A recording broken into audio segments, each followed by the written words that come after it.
The Great Smoky Mountains rise along the border of Tennessee and North Carolina like ancient sentinels, their peaks shrouded in the characteristic blue-gray mist that gave them their name. Each year, over 12 million visitors traverse their slopes, making this the most visited national park in the United States. They come to witness the spectacular biodiversity, the ancient forests, the cascading waterfalls, and the remnants of Appalachian culture preserved within the park's boundaries. Yet beneath their feet, hidden from the casual observer and ignored by mainstream academia, lies one of North America's most compelling archaeological mysteries, a network of underground tunnels and passages that may represent one of the most significant pre-Columbian engineering achievements on the continent. This is not a mystery born from recent speculation or internet conspiracy theories. Rather, it emerges from the convergence of multiple independent lines of evidence spanning centuries. Indigenous oral traditions maintained with remarkable geographic precision, fragmentary historical accounts from European and American settlers, geological surveys noting unexplained anomalies. Independent investigations documenting physical evidence and recent technological surveys detecting subsurface voids in locations precisely matching traditional knowledge. The story of these tunnels is simultaneously a geological puzzle, an archaeological enigma, a testament to indigenous knowledge systems, and an indictment of institutional failures that have allowed this question to remain unresolved despite its potential significance. The hypothesis is straightforward yet profound. Beneath the Great Smoky Mountains exists a network of underground passages, some natural but many showing evidence of human modification or outright construction, that served pre-Columbian and possibly Paleo-Indian populations as trade routes, ceremonial spaces, mining infrastructure, and refuges. These passages, according to Cherokee oral tradition, predate Cherokee occupation of the region and were inherited from earlier peoples, possibly those of the Archaic or Woodland periods, or even earlier.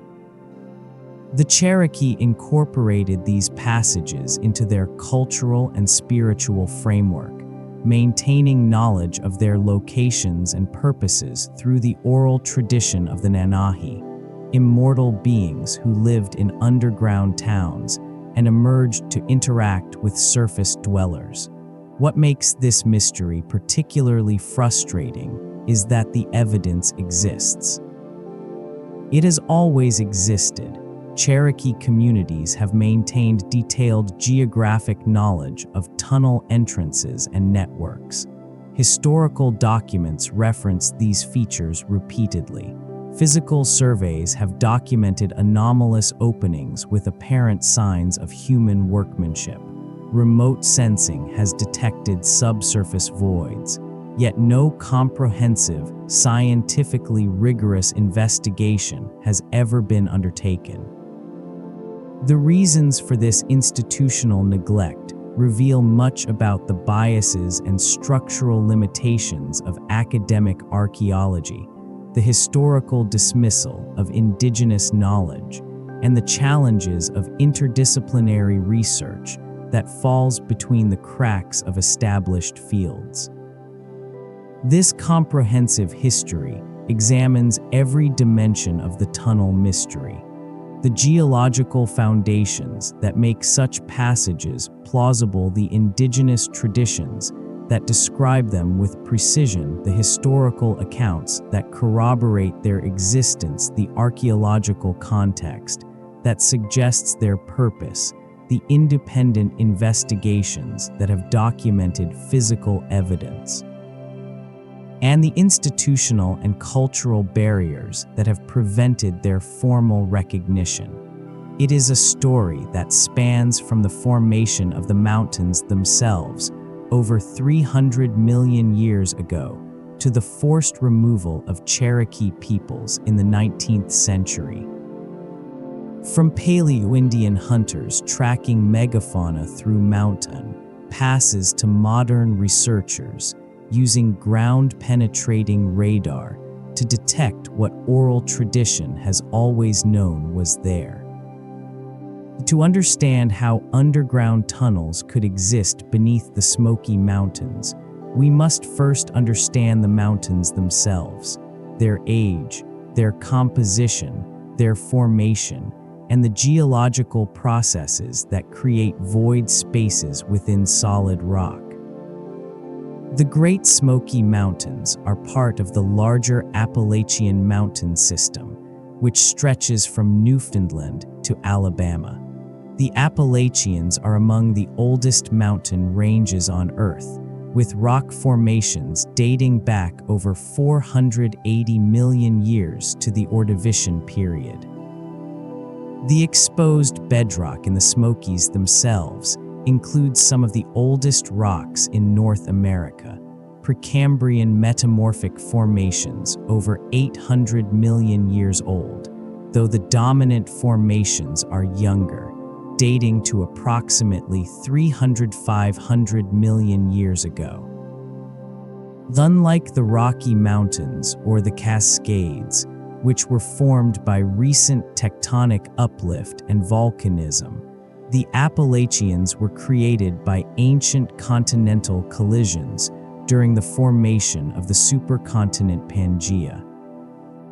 The original mountains were likely as tall as the Himalayas are today, but hundreds of millions of years of erosion have worn them down to their current, more modest elevations. This erosional history is crucial to understanding the underground landscape. The bedrock of the Smokies consists primarily of metamorphic rocks, schist, gneiss, slate, and meta-sandstone, formed when sedimentary and igneous rocks were subjected to intense heat and pressure during the mountain-building events. Interspersed within this metamorphic matrix are lenses and layers of marble, metamorphosed limestone, ranging in size from thin bands to substantial formations hundreds of meters thick. This geological composition creates two distinct mechanisms for cave formation, both of which are relevant to the tunnel mystery. Marble, like its parent rock limestone, is composed primarily of calcium carbonate. When slightly acidic groundwater, acidified by carbon dioxide from the atmosphere and organic acids from soil, contacts marble, a chemical reaction occurs that slowly dissolves the rock. Over geological time scales, this process creates caves, tunnels, and void spaces. The most spectacular cave systems in the world, from Mammoth Cave in Kentucky to the caves of the Dinaric Alps, are dissolution features formed in limestone and marble. The Smokies contain substantial marble formations, particularly in the western and central portions of the range. These marble lenses, embedded within the less soluble metamorphic rock, create localized zones where dissolution caves can form. Unlike the massive limestone plateaus of Kentucky or Tennessee's Cumberland region, which contain enormous continuous cave systems, the marble caves of the Smokies tend to be more restricted in extent, confined to the marble formations themselves. However, they can still be substantial, and because marble typically produces smoother, more regular passage walls than fractured metamorphic rock, marble caves would appear more finished or even artificially constructed to observers unfamiliar with cave geology.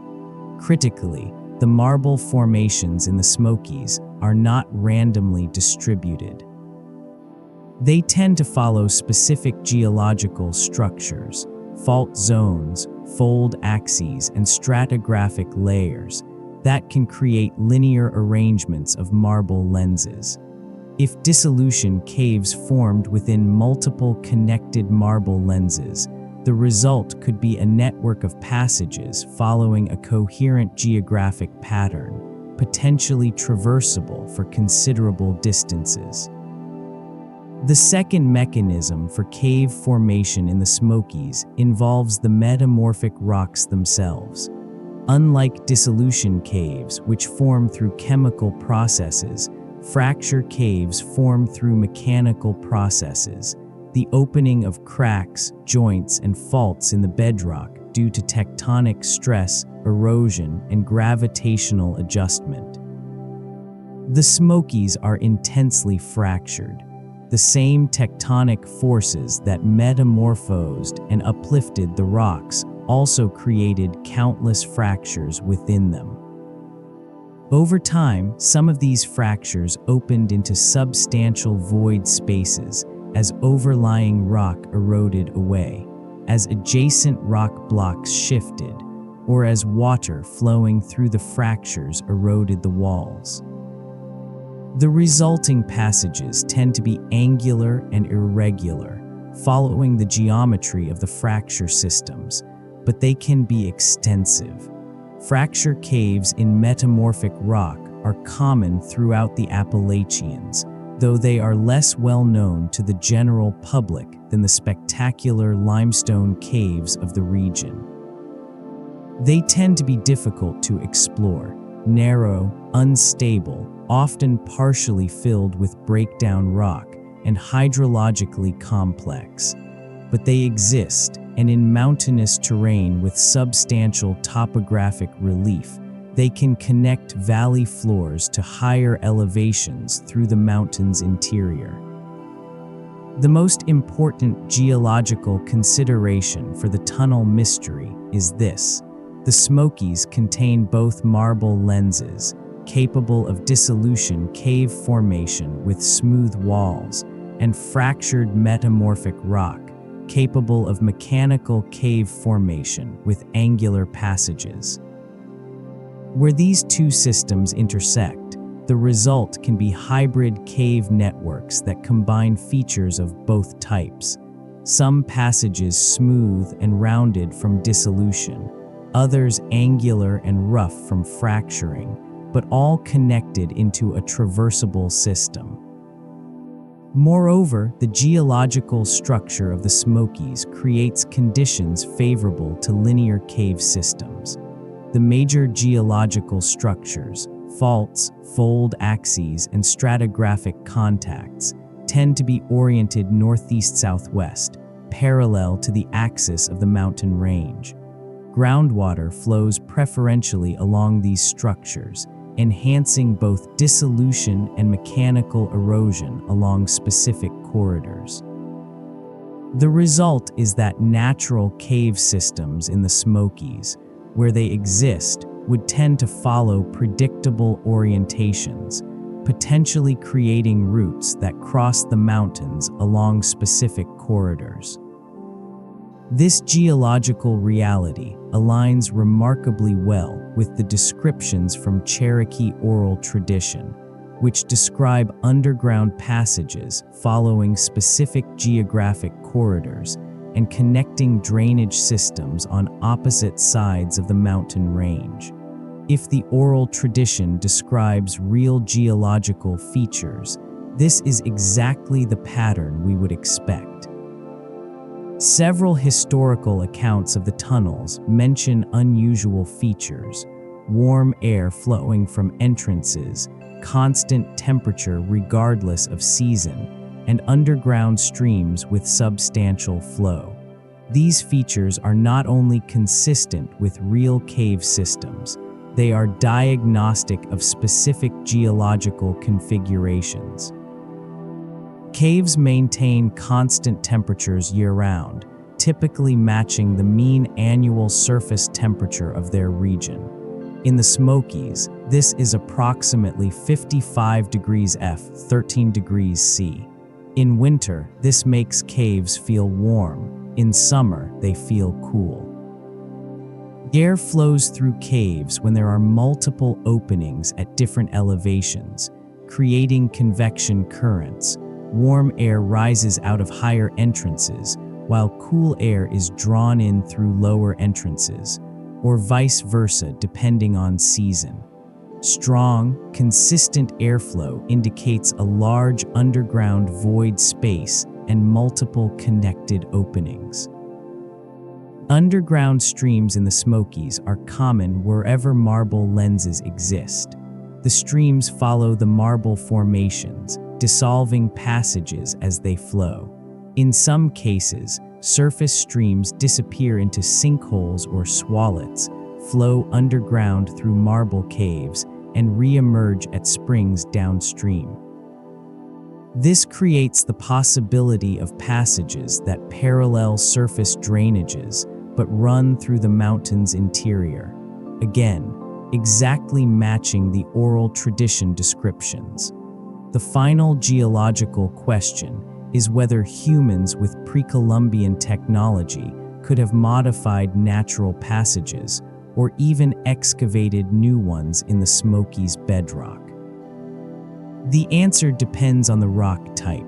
Marble, while harder than most sedimentary rocks, can be worked with stone tools, fire setting, and persistent effort.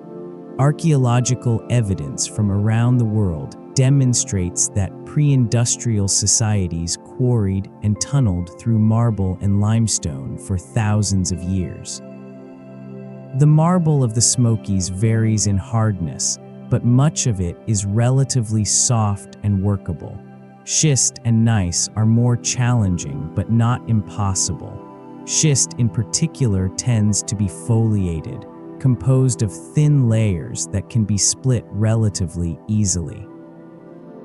Following natural fractures and using fire setting, heating rock with fire, then rapidly cooling it with water to induce cracking, determined workers could enlarge natural passages or excavate new ones, particularly where the rock was already fractured or weathered.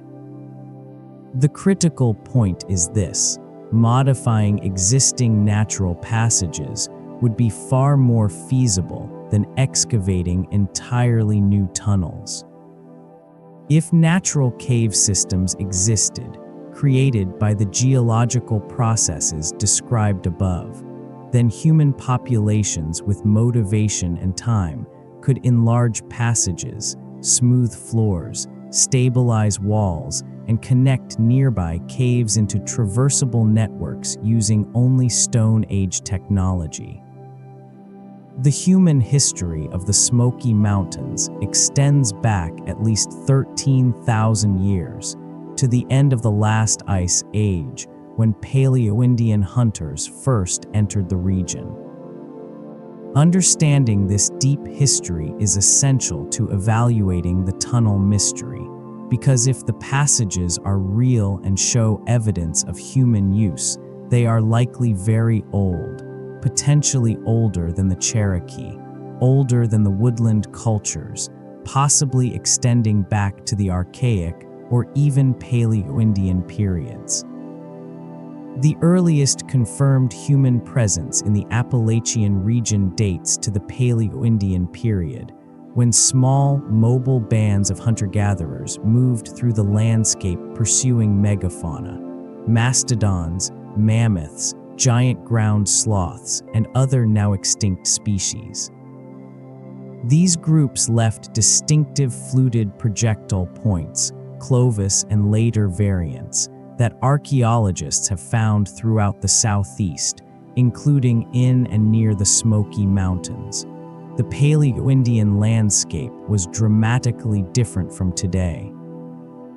The climate was cooler, the forests were different, more spruce and pine, less hardwood, and the topography was still adjusting to the massive ice sheets that had recently retreated from northern North America.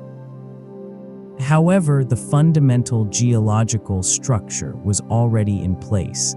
The mountains, the drainage patterns, and crucially, any cave systems formed by geological processes would already have existed.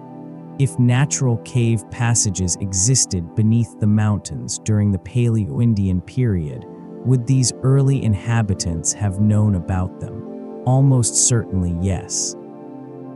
Paleo-Indian groups were intimately familiar with their landscape. Caves provided shelter, access to water, and in some cases, access to mineral resources like chert for tool making. Archaeological sites from this period are often found in or near cave entrances throughout the Appalachians. Would Paleo-Indians have modified natural passages? This is more speculative, but not implausible. These groups were mobile and lived in small numbers, so they would not have undertaken massive construction projects. However, minor modifications, clearing obstacles from passages, widening constrictions to improve access, marking routes, would have been within their capabilities and potentially valuable for establishing reliable routes through difficult terrain. The Archaic period saw fundamental changes in human societies throughout eastern North America. As the megafauna went extinct and the climate warmed, human populations adapted by developing more diverse subsistence strategies, hunting smaller game, gathering wild plant foods, fishing, and eventually cultivating native plants. Population density increased, seasonal settlements became larger and more permanent, and trade networks began to expand across regional and even continental scales. In the Smoky Mountains, archaeological evidence from the Archaic period is substantial. Sites along major river valleys show repeated occupation over thousands of years. The artifact assemblages include projectile points of various styles, ground stone tools, evidence of plant processing, and significantly, evidence of long-distance trade, marine shells from the Gulf Coast, copper from the Great Lakes region, and exotic stone materials from distant sources. This evidence of long-distance trade is particularly relevant to the tunnel mystery. The Smoky Mountains sit astride one of the major natural corridors through the Appalachian Barrier, connecting the Tennessee River Valley to the northwest with the headwaters of streams flowing to the Atlantic coast. Any trade between these regions would naturally pass through or near the Smokies. The existence of protected, relatively level underground routes through the mountains would have been enormously valuable, allowing travel that bypassed difficult mountain passes and could be undertaken during inclement weather. The Archaic period also saw the beginning of systematic mining in eastern North America. Copper mining in the Great Lakes region began at least 7,000 years ago, creating extensive underground workings. Chert quarries and mines appeared throughout the southeast. If valuable minerals existed in the Smokies, and they did, particularly mica, Archaic period populations would have had both the motivation and the demonstrated capability to engage in underground extraction. The Woodland period brought further social complexity. Pottery making, agriculture initially limited, then expanding, increased sedentism, mound building, and more elaborate ceremonial practices. Population densities in favorable locations increased substantially. Trade networks reached their pre-Columbian zenith, with materials moving thousands of miles from their sources. The Smokies during the Woodland period were not a remote wilderness, but a key node in regional systems of exchange and interaction. Archaeological sites from this period show evidence of corn agriculture in the valleys, though the higher elevations remained primarily hunting and gathering territories. Mound sites appear in the broader region, indicating complex ceremonial and social organization. Critically, the woodland period saw an intensification of mica mining in the southern Appalachians. Mica, a mineral that splits into transparent or translucent sheets, was highly valued throughout eastern North America for ceremonial and decorative purposes. Mica sheets have been found in burial mounds and ceremonial contexts from the Great Lakes to the Gulf Coast, from the Atlantic to the Great Plains. Much of this mica originated in the southern Appalachians, including the Smoky Mountains region. Mica mining required underground work. The highest quality mica occurs in pegmatite veins, often located within mountains. Archaeological evidence from documented mica mining sites in North Carolina shows that miners followed veins underground, creating passages, chambers, and shafts. Some of these mines show evidence of use over centuries or even millennia, with different periods of activity visible in the archaeological record. If mica mining occurred in the Smokies during the woodland period, and geological surveys confirm that high-quality mica deposits exist in the range, then underground passages created for mining would certainly exist. The question is whether these mining passages were incorporated into or connected with natural cave systems to create traversable networks. The Cherokee emerged as the dominant cultural and political force in the southern Appalachians during the late Woodland and Mississippian periods. Cherokee oral tradition, however, makes clear that they recognized themselves as relative newcomers to the region, having migrated from the north and displacing or absorbing earlier populations. When the Cherokee arrived in the Smoky Mountains region, they encountered a landscape that already bore the marks of thousands of years of human occupation. Old agricultural fields, hunting trails, quarry sites, and if the oral tradition is accurate, underground passages. The tradition of the Nanahi, the immortal underground dwellers, appears to be the Cherokee's cultural interpretation of inherited knowledge about these passages and possibly folk memories of the earlier peoples who created or used them. The Cherokee maintained and used the underground passages according to oral tradition, but they did not claim to have built them. This is a crucial distinction. The passages were framed as ancient, mysterious, associated with beings who possessed knowledge and abilities beyond those of ordinary humans. This framing is consistent with the Cherokee recognizing the passages as cultural heritage from predecessor populations. The Cherokee oral tradition concerning underground passages and the beings who inhabited them represents one of the most geographically precise and internally consistent indigenous knowledge systems in North America.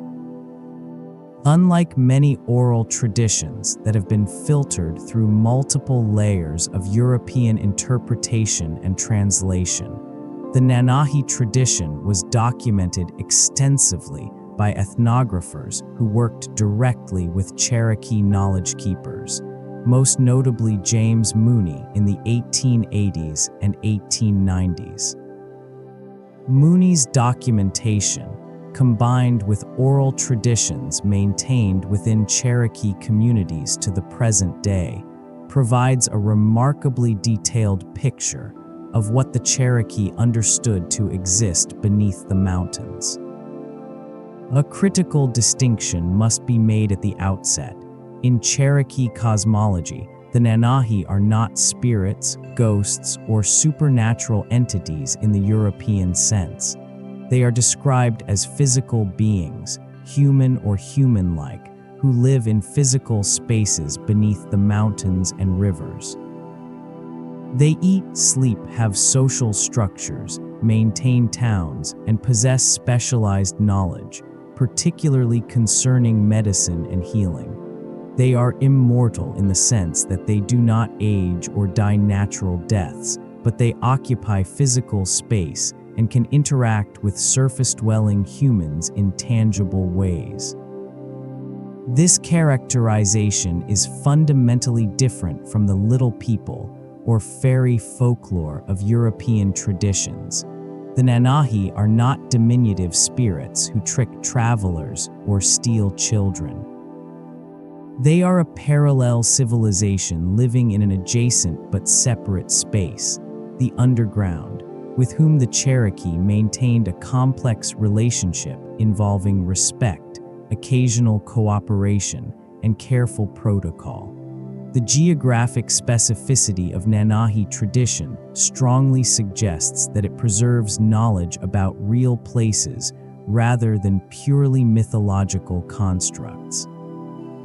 Cherokee elders could and can identify specific locations, particular mountains, particular valleys, particular stream confluences, where entrances to the underground passages existed or still exist.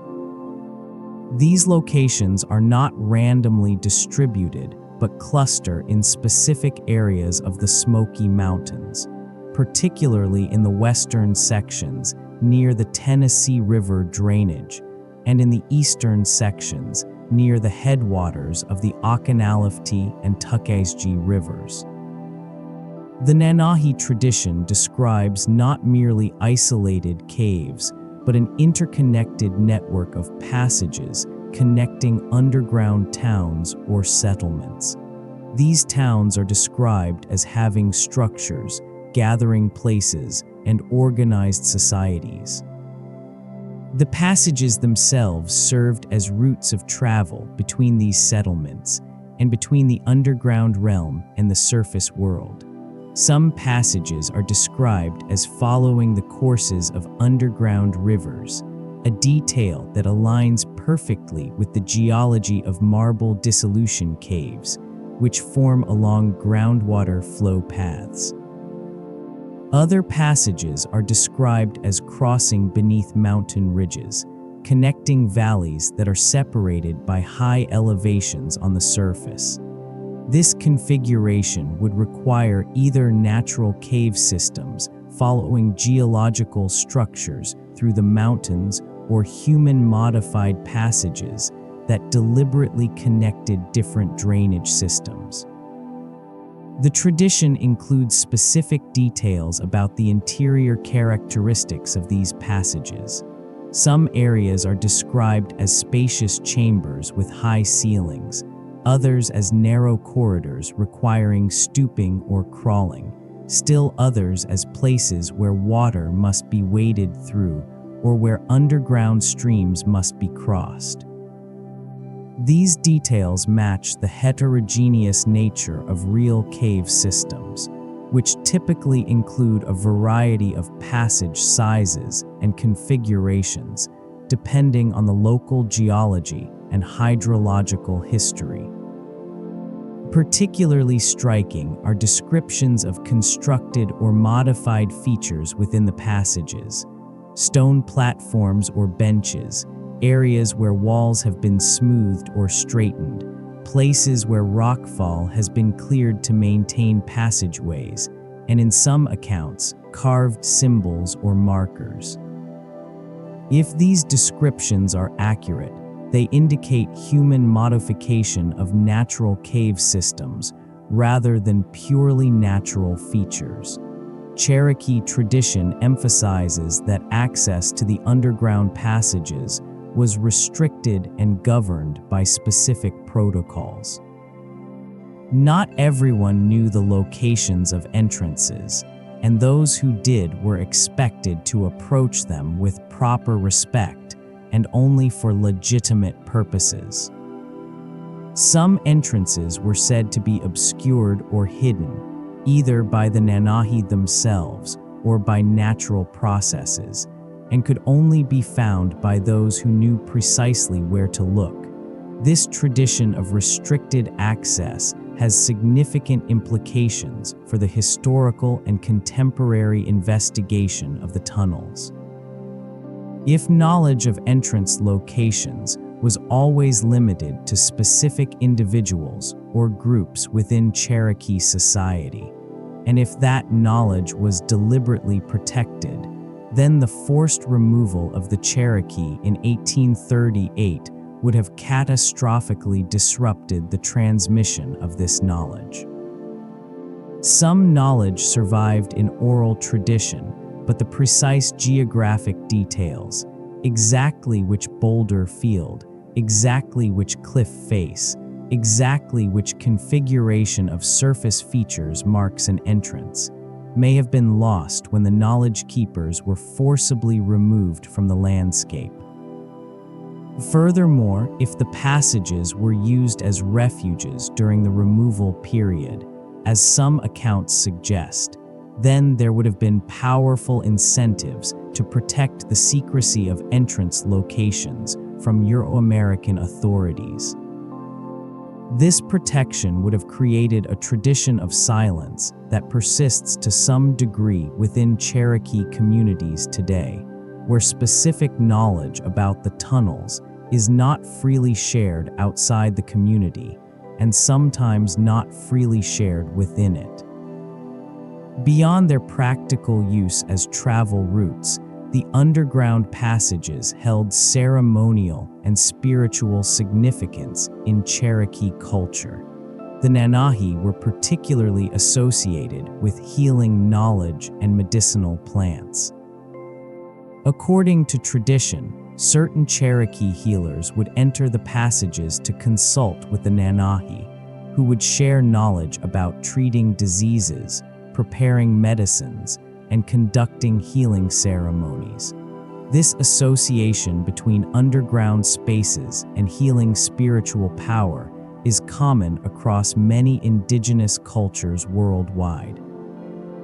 Caves and underground chambers create sensory environments radically different from surface existence: constant temperature, absolute darkness, unusual acoustics, disorientation from normal spatial cues that facilitate altered states of consciousness and spiritual experiences. Many cultures have used such spaces for vision quests, initiation rites, shamanic journeys, and communication with spiritual forces. If the passages beneath the Smokies were used ceremonially, we would expect to find archaeological evidence of such use. Offerings deposited in specific locations, remains of fires or torches used for illumination, perhaps pictographs or petroglyphs on passage walls.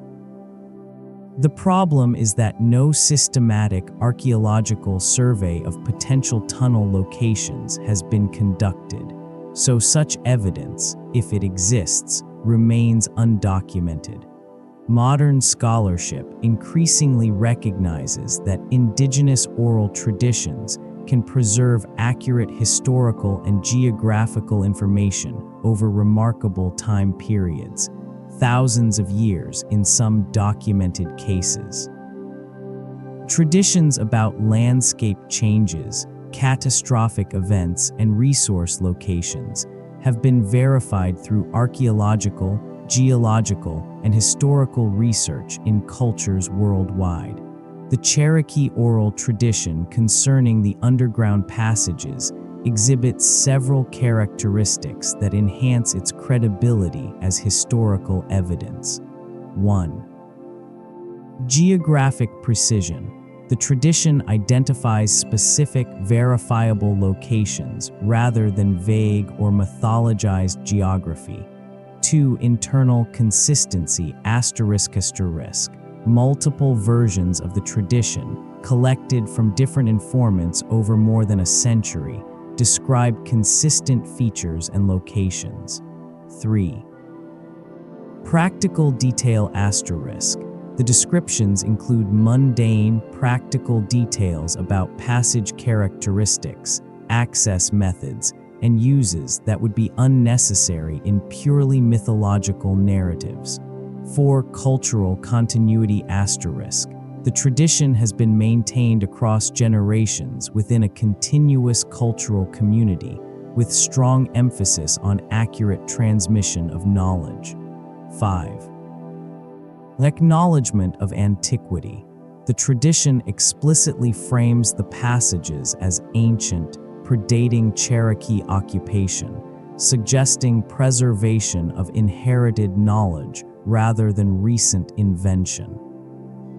These characteristics do not prove the tradition describes real tunnels, but they strongly suggest that it preserves knowledge about real geographic features that were significant to Cherokee ancestors.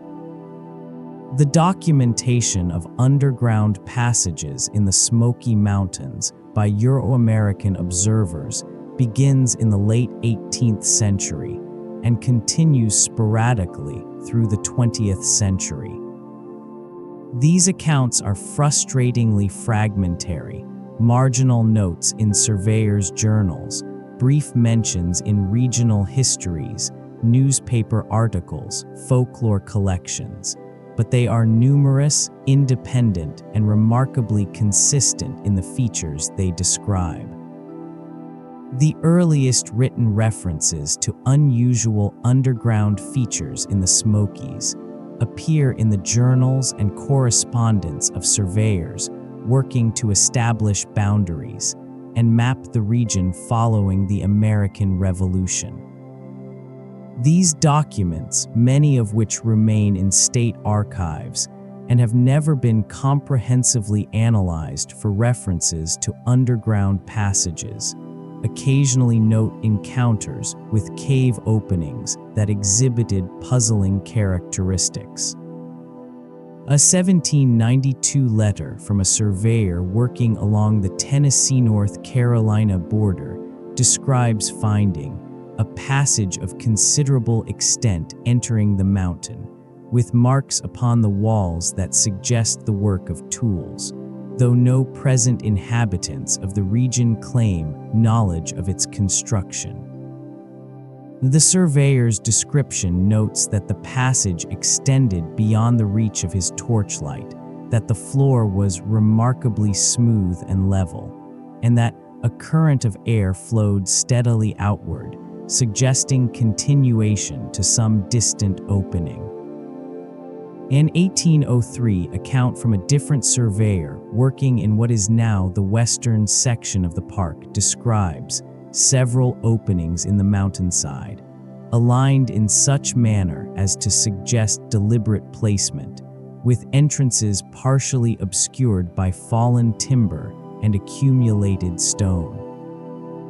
This surveyor notes that local Cherokee informants acknowledged awareness of the openings, but declined to speak of their purpose or extent, saying only that they were ancient and not to be entered without proper knowledge.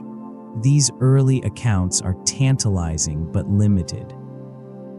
The surveyors were focused on surface features and boundary lines, not underground exploration. They noted unusual features in passing but rarely investigated thoroughly. Nevertheless, their observations are valuable because they predate later folklore and represent independent documentation by trained observers with no apparent motivation to fabricate or embellish. As Euro-American settlement expanded into the Smoky Mountains region in the early 19th century, local oral traditions began to develop concerning underground passages. These traditions were partially derived from Cherokee sources. Many early settlers had Cherokee neighbors or family members, but also included accounts of independent discoveries by settlers themselves. Regional histories compiled in the late 19th century include several references to tunnel discoveries. An 1887 county history for Sevier County, Tennessee, describes the experience of a settler family in the 1840s who, while searching for a lost cow, discovered an opening concealed behind a rockfall, leading to a passage of worked stone, extending into the mountain for an unknown distance. The family, fearing the passage might be used by fugitives or hostile Indians, did not explore its full extent but reported its existence to neighbors, though its precise location was subsequently lost.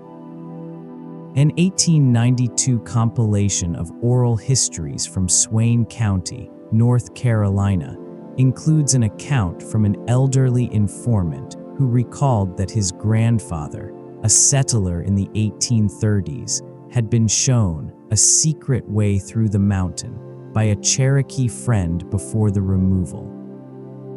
According to the account, the passage entered near a place where 3 streams met, continued through the heart of the mountain, and emerged in a distant valley, shortening the journey by many miles and protecting travelers from weather and hostile forces. Newspaper accounts from the late 19th century occasionally mention tunnel discoveries.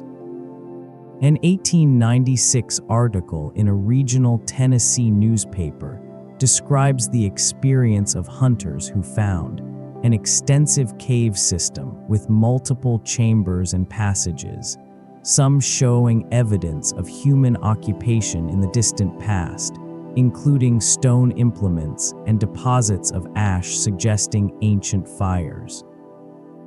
The article notes that the cave's entrance was well concealed and would not have been discovered had not a bear, pursued by the hunters' dogs, taken refuge within. Despite their fragmentary nature and varying levels of detail, the historical accounts exhibit remarkable consistency in certain features. 1. Concealment asterisk. Entrances are typically described as hidden, partially obscured by vegetation, rockfall, or terrain features, requiring specific knowledge to locate.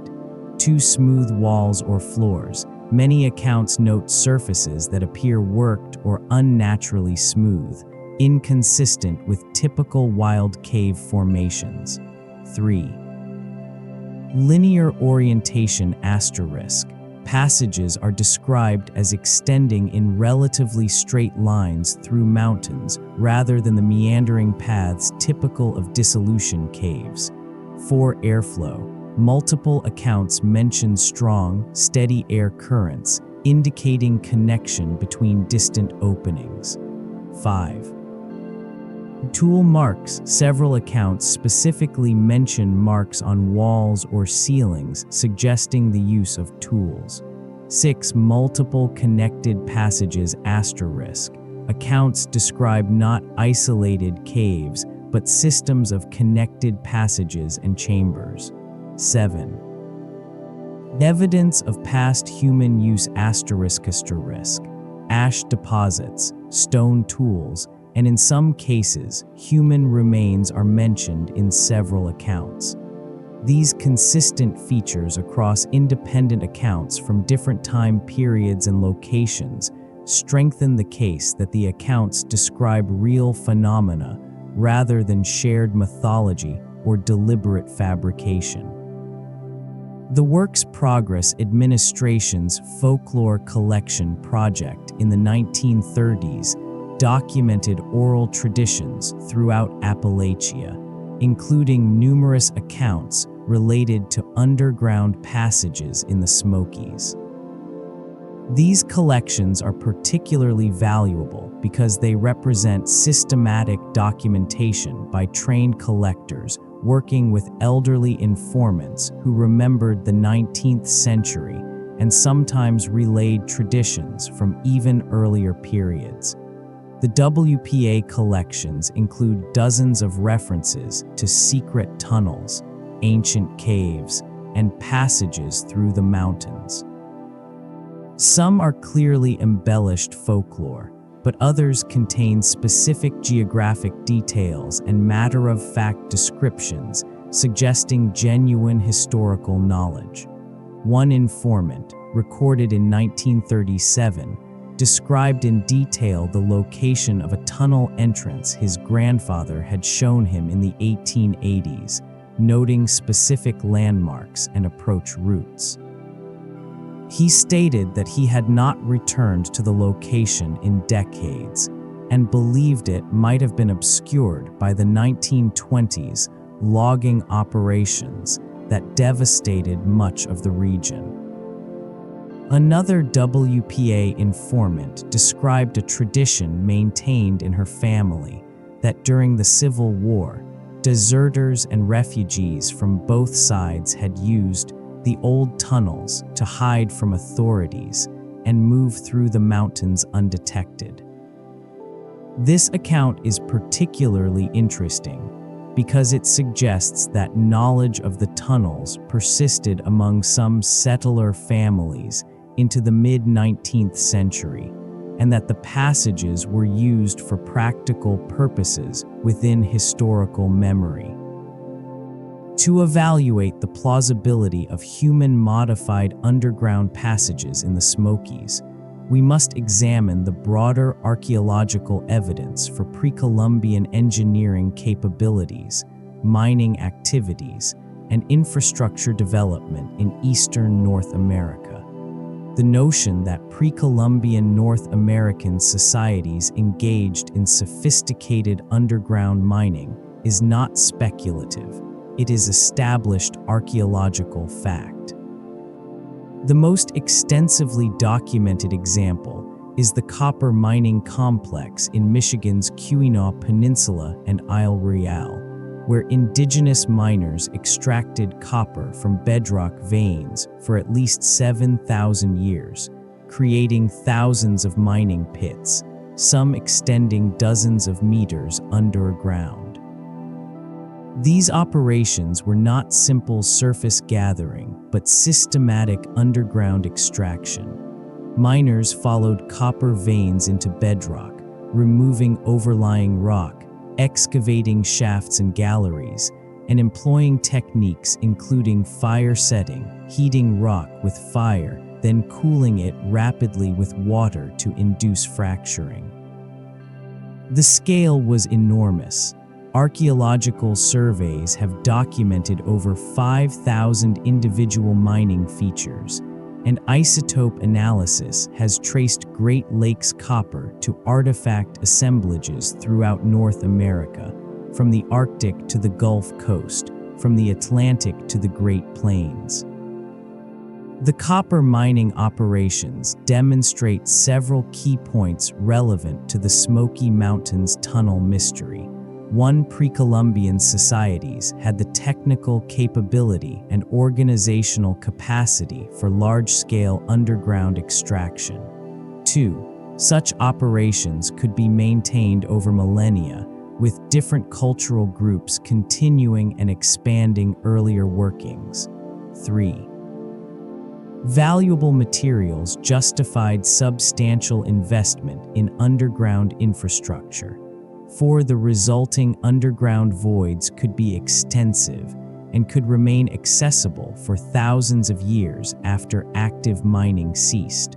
While the Great Lakes copper mines are the most famous pre-Columbian mining sites, they are far from the only ones. Throughout eastern North America, indigenous peoples mined chert, galena, steatite, ochre, salt, and mica. Mica mining is particularly relevant to the Smokies because the region contains some of the highest quality mica deposits in North America. Mica, specifically muscovite mica, occurs in pegmatite veins within the metamorphic rocks of the southern Appalachians. When properly extracted and split, it forms transparent or translucent sheets that were highly valued in pre-Columbian ceremonial contexts. Mica artifacts appear in burial mounds and ceremonial sites throughout the Midwest and Southeast, with particularly intensive use during the Hopewell 200 BCE, 500 CE, and Mississippian 800–1600 CE periods. Archaeological investigations at documented mica mines in North Carolina have revealed extensive underground workings.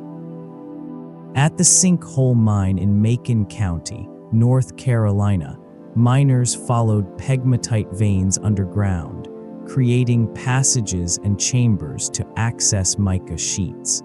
Stone tools found in the mine tailings date to the Woodland and Mississippian periods, confirming indigenous origin. The underground workings extend for dozens of meters, with evidence of systematic extraction following the mineral veins. The Smoky Mountains contain similar pegmatite formations with high-quality mica. Early 20th century geological surveys documented numerous mica-bearing veins throughout the range.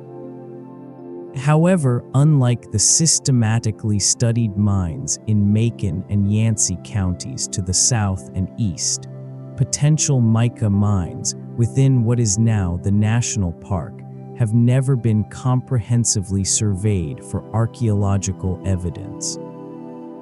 If mica mining occurred in the Smokies during the Woodland or Mississippian periods, and geological and economic logic strongly suggest it did, then underground passages created for mining purposes would exist.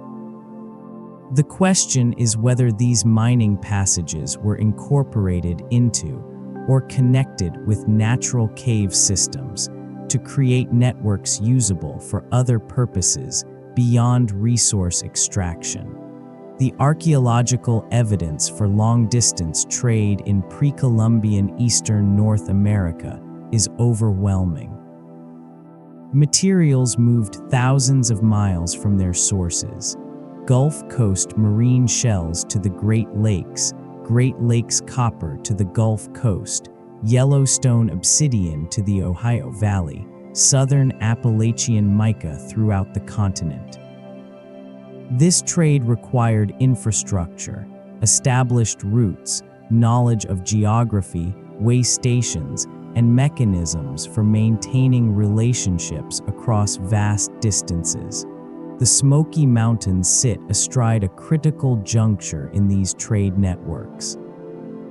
The mountains form a barrier between the Tennessee River Valley, draining to the Mississippi, and ultimately the Gulf, and the rivers flowing to the Atlantic. Any north-south trade along the Appalachian chain or east-west trade crossing the mountains would necessarily pass through or near the Smokies. Archaeological sites in and around the park document this role. Excavations have revealed materials from distant sources, marine shells, copper, exotic cherts, and in later periods, pottery styles from distant regions. The presence of these materials demonstrates that the Smokies were not isolated, but integrated into continental-scale exchange networks. Maintaining such networks required knowledge of routes through difficult terrain. The Smokies present formidable obstacles to travel: steep slopes, dense vegetation, numerous stream crossings, high elevations subject to severe weather. Any infrastructure that facilitated travel would have been valuable. Underground passages that allowed relatively level travel, protection from weather, access to reliable water sources, and concealment from potential threats would have been extraordinarily valuable. To assess whether pre-Columbian societies in North America would have created or modified underground passage networks, it is useful to examine analogous infrastructure created by pre-industrial societies worldwide. The Ku Kai Tunnels of Vietnam, created with simple tools, extend for hundreds of kilometers and include multiple levels, living chambers, storage areas, and concealed entrances. While these are more recent, 20th century, they demonstrate what can be achieved with basic technology and sufficient motivation. The Qanat systems of Persia and Central Asia are underground water channels, some extending for dozens of kilometers, excavated entirely by hand through solid rock in some cases. These systems are thousands of years old and demonstrate sophisticated surveying and engineering. The underground cities of Cappadocia, Turkey, excavated into soft volcanic tuff, housed thousands of people, and extend multiple levels underground with interconnected passage networks. These were created over centuries by successive generations with simple tools. The Hypogeum of Malta and other Mediterranean underground temple complexes demonstrate that Neolithic societies created sophisticated underground architecture for ceremonial purposes. These examples demonstrate that pre-industrial societies worldwide, using only Stone Age or Bronze Age technology, created extensive underground infrastructure when sufficiently motivated. The motivations varied: water access, defense, ceremony, habitation, resource extraction, but the capability existed across diverse cultures and time periods. There is no technological or organizational reason why pre-Columbian societies in the Smokies could not have created or modified underground passages if they had sufficient motivation. The question is whether they did, and the evidence for that must come from the Smokies themselves. While mainstream academic archaeology has largely ignored the question of underground passages beneath the Smoky Mountains, a small number of independent researchers, amateur historians, and local investigators have attempted to document physical evidence over the past century.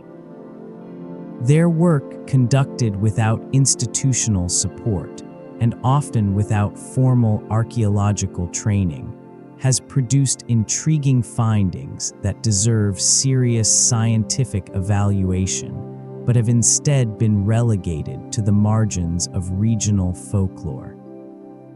The most systematic independent investigation was conducted by Harold Lester, a civil engineer and amateur archaeologist, between 1947 and 1963. Lester, whose day job involved surveying for the Tennessee Valley Authority, became interested in the tunnel question after hearing accounts from elderly residents of communities displaced by TVA reservoir projects.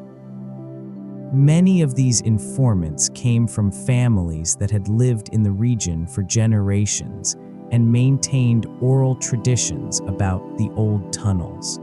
Lester's methodology, while not meeting modern archaeological standards, was systematic for its time. He collected oral accounts, cross-referenced them for geographic consistency, identified locations mentioned in multiple independent sources, and conducted field investigations of promising sites. His survey focused primarily on the western portion of the Smokies, in areas that were still relatively accessible before the full development of the national park infrastructure. Between 1947 and 1963, Lester documented what he classified as 14 anomalous tunnel-like openings that exhibited characteristics inconsistent with typical natural cave formations. His field notes, preserved in a private collection and partially excerpted in regional history publications, describe these features in detail. Site HL3, Lester's designation, located in a remote drainage on the Tennessee side of the park, featured an entrance approximately 1.8 meters high and 1.2 meters wide, with walls exhibiting vertical smoothness inconsistent with water erosion or natural fracture patterns. Lester noted possible tool marks visible on the southern wall, appearing as parallel linear grooves approximately 2 centimeters wide. The passage extended at least 30 meters into the mountain before becoming blocked by what Lester described as deliberately placed rockfall, suggesting intentional closure rather than natural collapse. Site HL7*, located near a confluence of 2 streams in what is now the back country of the park, featured what Lester described as a carved lintel stone forming the upper boundary of the entrance, with weathering patterns suggesting great antiquity but unmistakable signs of human shaping. The passage beyond this entrance was partially flooded, preventing Lester from exploring its full extent, but he noted smooth floor surfaces visible beneath the water, an alignment suggesting the passage continues beneath the adjacent ridgeline. Site HL11** was perhaps Lester's most significant find.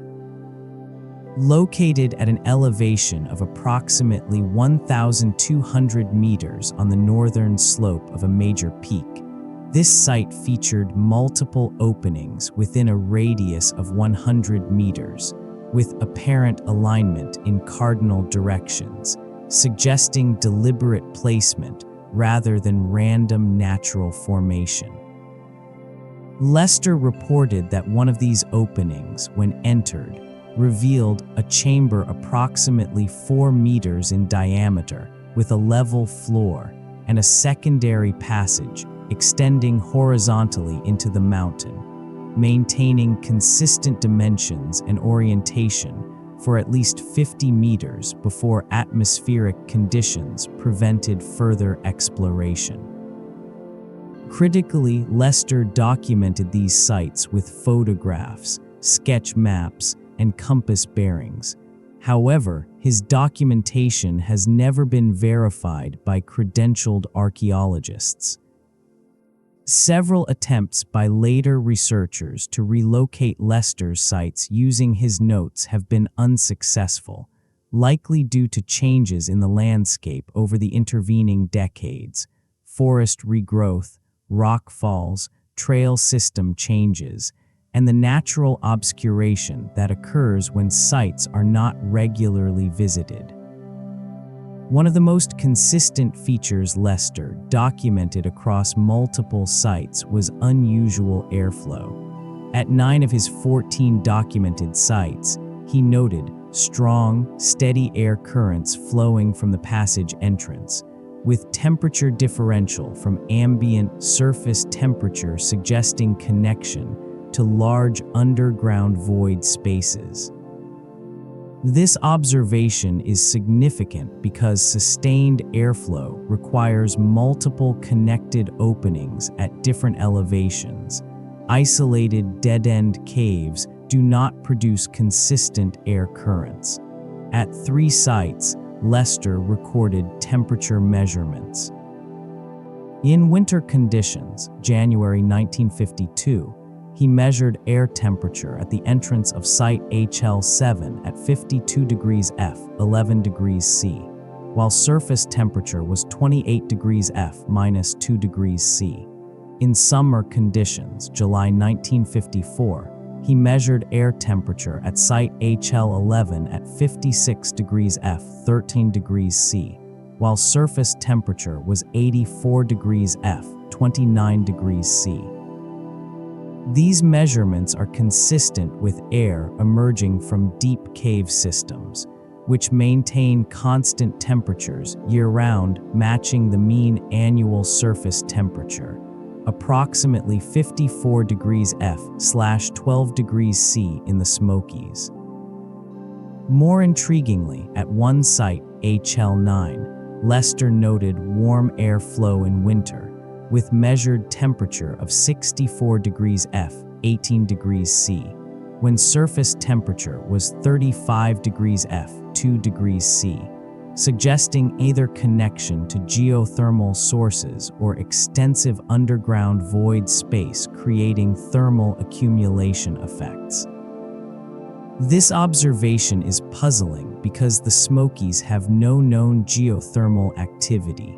The region is geologically stable with no volcanism or hot springs. If Lester's measurement was accurate, the warm air would require explanation through underground hydrological or atmospheric dynamics that remain unidentified. Lester was not the only independent investigator. Regional archives contain scattered references to other individuals who documented tunnel features.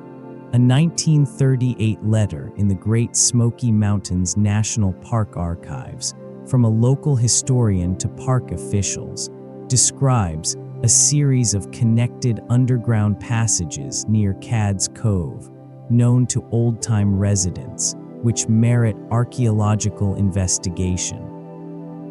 The letter includes a rough map with the locations of 3 purported entrances. Park records show no evidence that this letter prompted any investigation.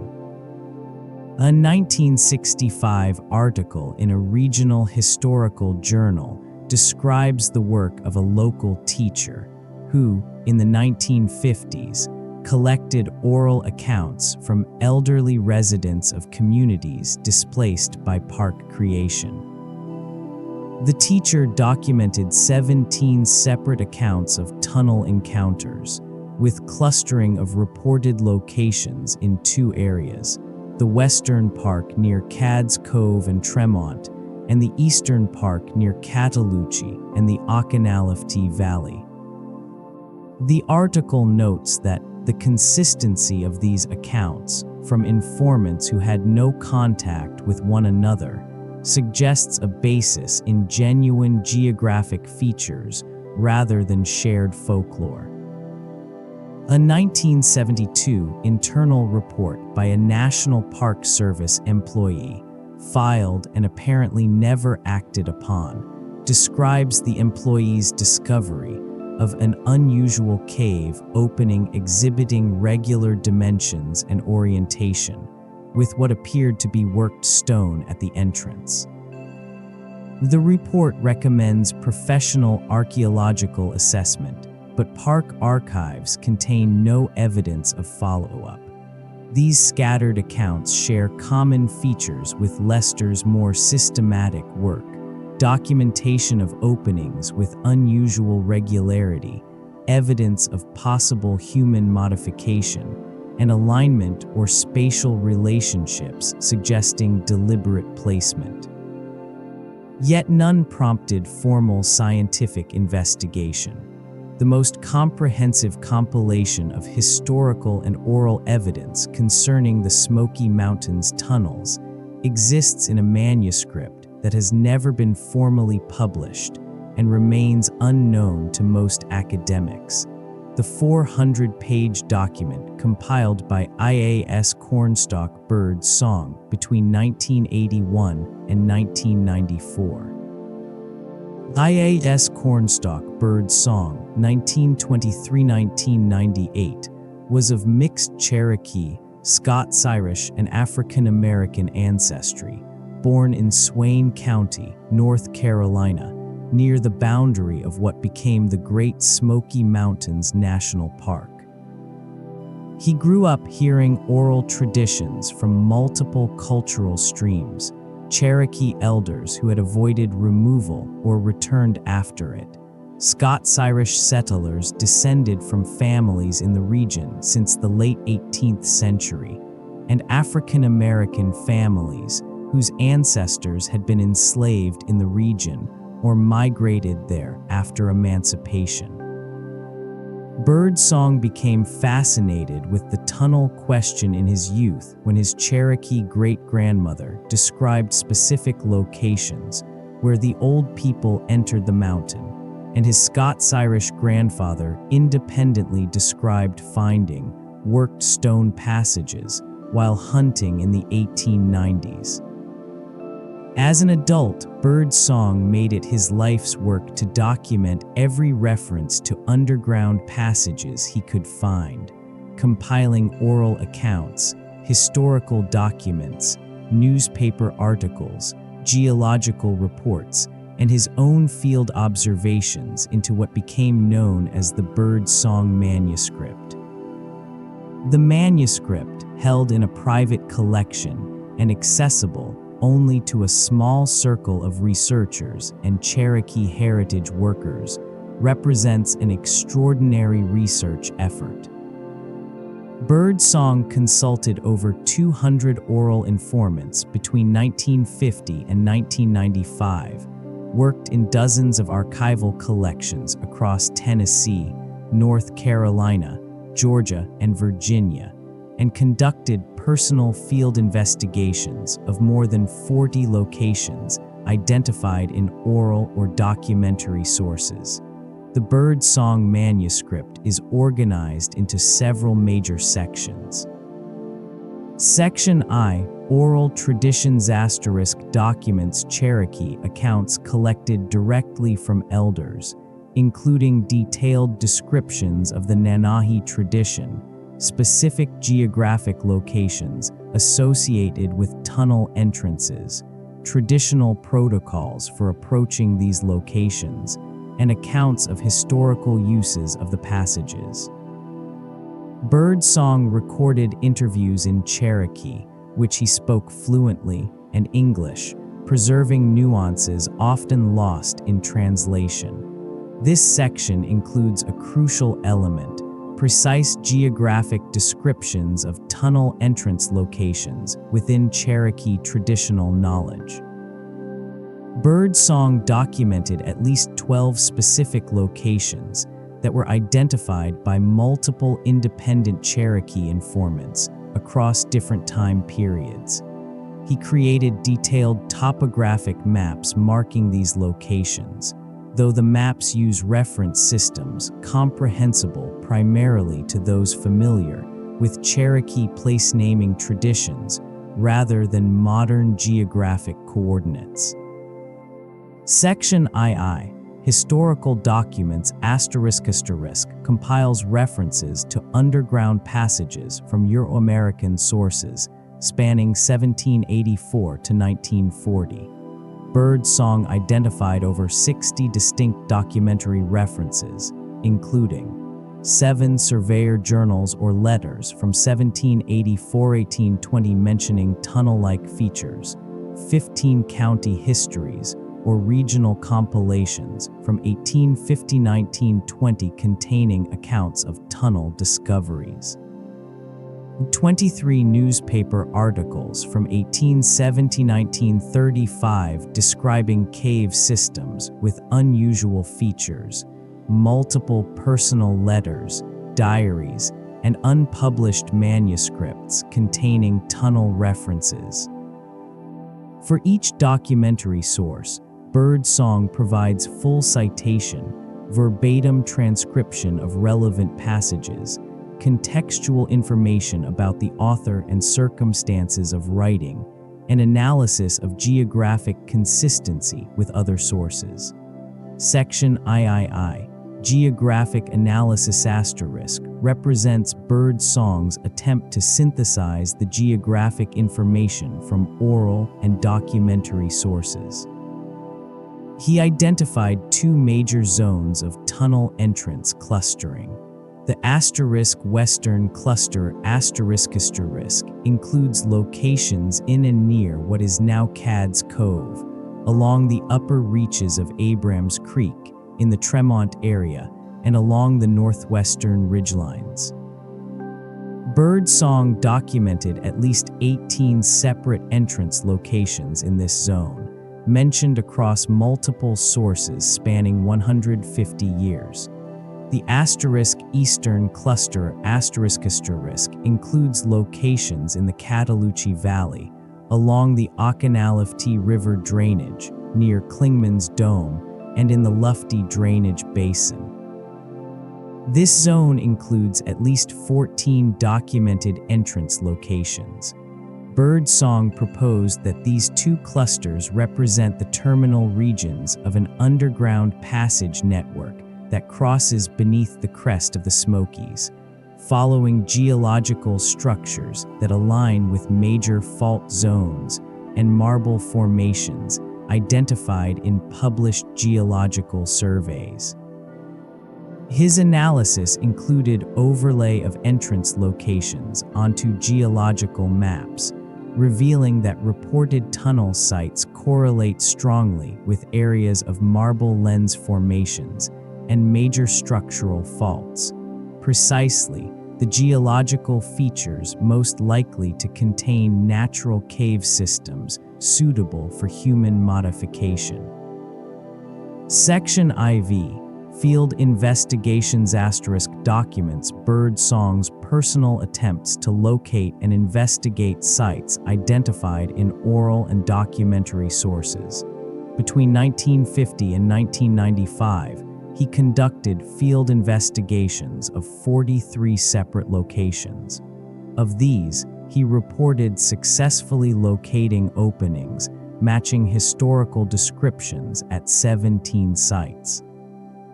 His documentation of these sites includes photographs, sketch maps, compass bearings, descriptions of entrance features, observations about interior characteristics where he could safely enter, and notes about evidence of human modification. At 8 sites, he documented what he interpreted as tool marks on walls or ceilings. At 5 sites, he noted unnaturally regular dimensions and orientations. At 3 sites, he reported finding stone platforms or constructed features within the passages, suggesting deliberate human activity. Critically, Bird Song also documented his failures. Many sites mentioned in historical sources could not be relocated, either because his interpretation of geographic descriptions was incorrect, because the sites had been obscured by natural processes or human activity, particularly the extensive logging operations of the 1920s-30s, or because the original accounts were inaccurate or fabricated.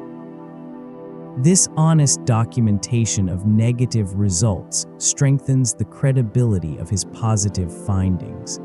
Section V, Biological and Hydrological Observations * documents Bird Song's notes about wildlife and water features associated with tunnel sites. He recorded observations of cave-adapted fauna at several locations, including blind fish, cave salamanders, and large bat colonies. These observations are significant because they confirm the existence of substantial cave systems at these locations, even if the question of human modification remains unresolved. He also documented hydrological features, underground streams, springs emerging from passage entrances, and in several cases, surface streams that disappeared underground in one location and re-emerged downstream.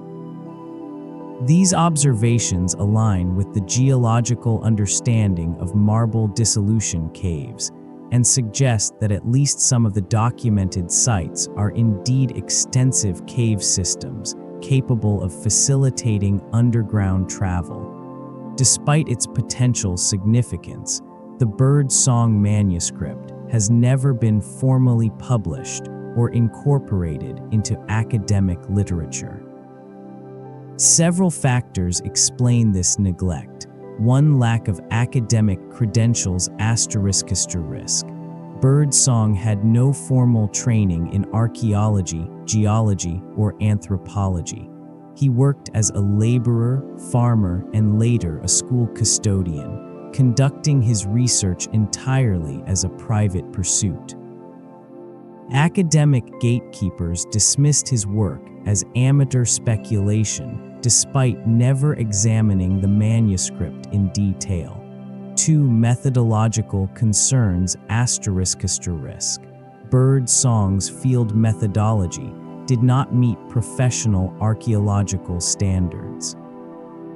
He did not conduct systematic surveys, did not document sites with precision mapping or formal recording protocols, and in some cases disturbed sites by moving rocks or debris to access passages, actions that would be considered destructive by modern archaeological standards.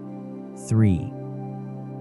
Cultural sensitivity ***. Portions of the manuscript contain information that Cherokee community members consider culturally sensitive or sacred.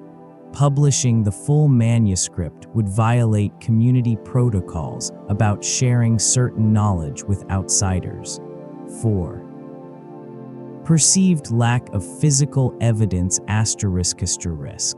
Academic reviewers who briefly examined portions of the manuscript noted that Bird Song's documentation, while extensive, consisted primarily of oral accounts and historical references rather than unambiguous physical evidence of human construction.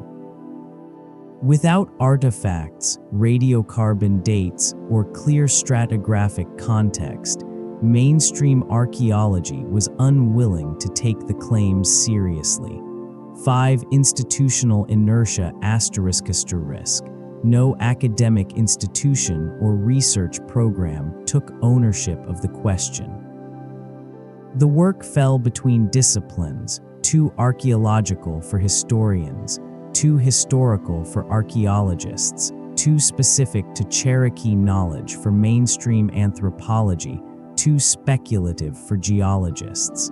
Without an institutional champion, the manuscript remained in private hands.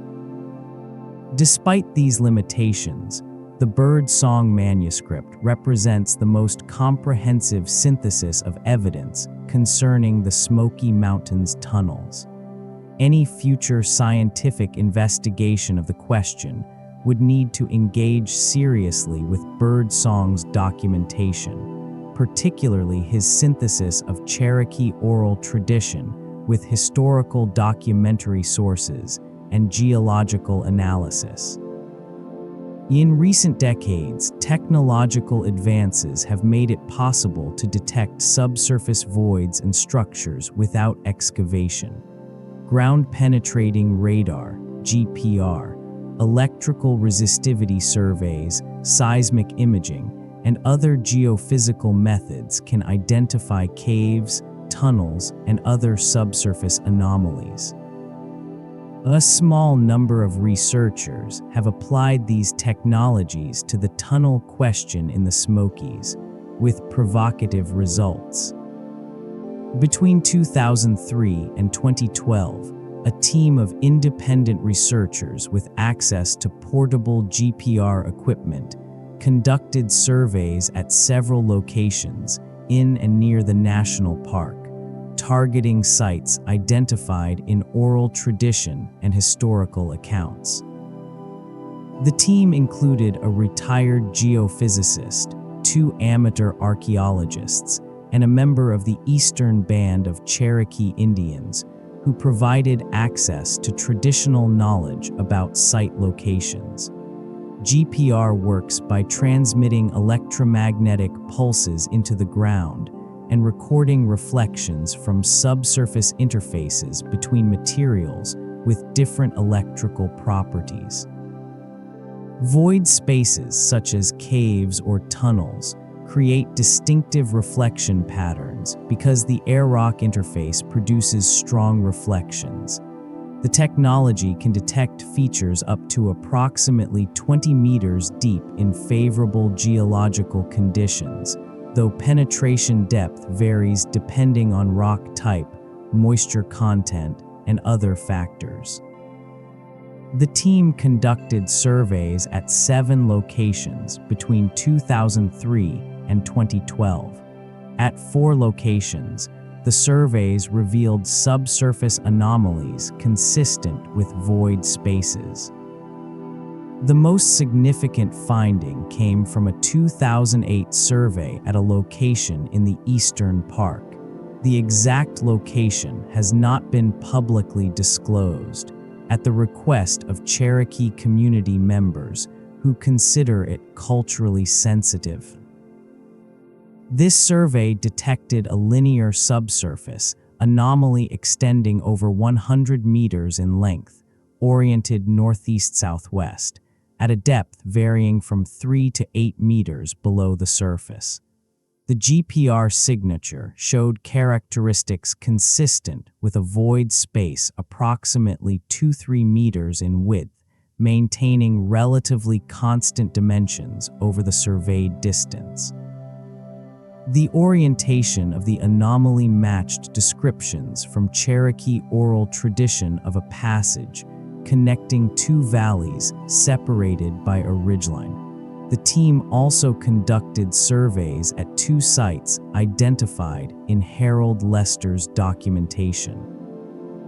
At one site corresponding to Lester's HL 11, the GPR revealed multiple subsurface anomalies in a spatial arrangement suggesting interconnected voids, consistent with Lester's description of multiple openings in close proximity. However, the team was unable to safely access the actual openings to correlate the geophysical data with direct observation due to hazardous terrain and vegetation. A critical limitation of these surveys is that GPR data requires expert interpretation, and distinguishing artificial tunnels from natural caves is extremely difficult using geophysics alone. Metamorphic rock formations naturally contain fractures, faults, and irregular zones that can produce GPR signatures similar to tunnels.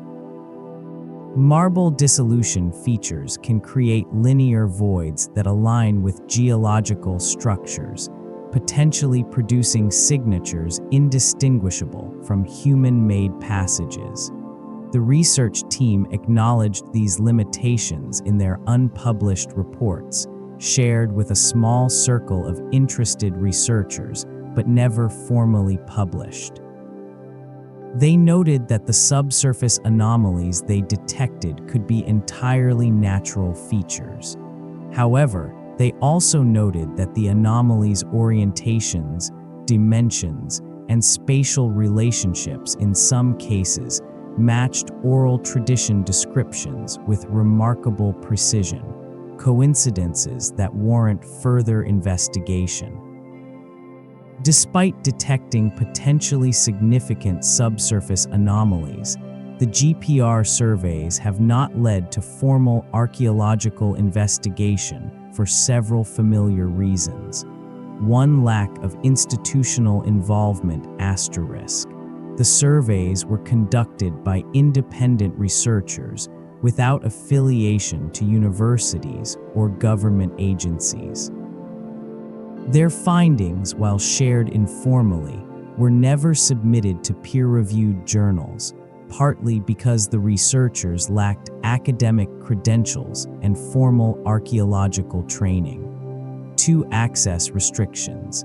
Some survey locations are in wilderness areas of the national park, where excavation or intensive investigation would require extensive permits. Other locations are on private land where owners, often at the request of Cherokee community members, have declined to allow further investigation. 3. Funding limitations. Following up GPR anomalies requires extensive additional work, detailed mapping, test excavations, expert analysis that demand substantial funding. Without institutional backing, the independent researchers lacked resources to pursue comprehensive investigation. For ambiguity of results, because the GPR data alone cannot definitively distinguish natural from artificial features, reviewers have dismissed the findings as insufficiently conclusive to justify further investment. The persistent failure to investigate the Smoky Mountains tunnel question seriously reflects broader problems in academic archaeology and related fields. Disciplinary fragmentation, methodological conservatism, historical biases against indigenous knowledge, and structural barriers to interdisciplinary research. The tunnel question falls at the intersection of multiple disciplines: archaeology, geology, indigenous studies, history, folklore, and no single field claims ownership. Archaeologists consider it primarily a geological question. Geologists consider it primarily archaeological. Historians defer to archaeologists. Folklorists treat the accounts as cultural narratives rather than potential historical evidence. The result is that everyone assumes someone else should investigate, and no one does. Academic disciplines are structured around specialized expertise, established methodologies, and defined research questions. Questions that don't fit neatly into these structures struggle to receive attention regardless of their potential significance. The tunnel question requires expertise in cave geology, pre-Columbian archaeology, Cherokee ethnohistory, regional history, remote sensing technology, and landscape archaeology. Few researchers possess training across all these domains, and interdisciplinary collaboration requires resources and institutional support, often unavailable for speculative research. Academic archaeology, particularly in North America, operates within methodological frameworks that emphasize certain types of evidence and dismiss others. Physical artifacts with clear stratigraphic context, radiocarbon dates, and quantifiable data are privileged. Oral traditions, historical accounts, and indigenous knowledge, while increasingly recognized as valuable, still occupy uncertain status in evidentiary hierarchies. The tunnel question rests heavily on oral tradition and historical documents rather than unambiguous physical evidence. For conservative archaeologists, this makes it speculative at best. The response is often, "Show us artifacts, show us stratigraphy, show us dates, then we'll investigate."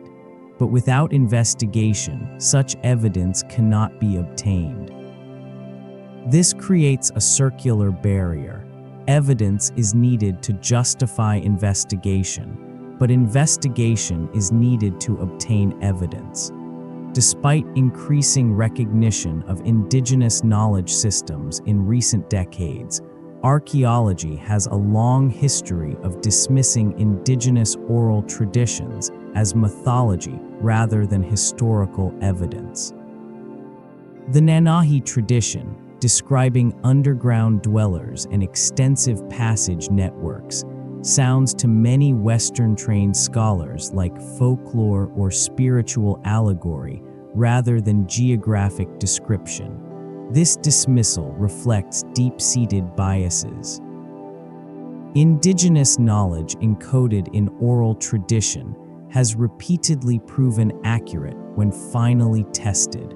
From geological events preserved in Australian Aboriginal traditions over tens of thousands of years, to precise environmental knowledge in Pacific Islander navigation traditions, to accurate historical accounts in Native American traditions verified by archaeology. Yet each case requires laborious proof before skeptical academics accept that indigenous communities actually know their own history and landscape. The Cherokee community has maintained detailed knowledge about underground passages for generations.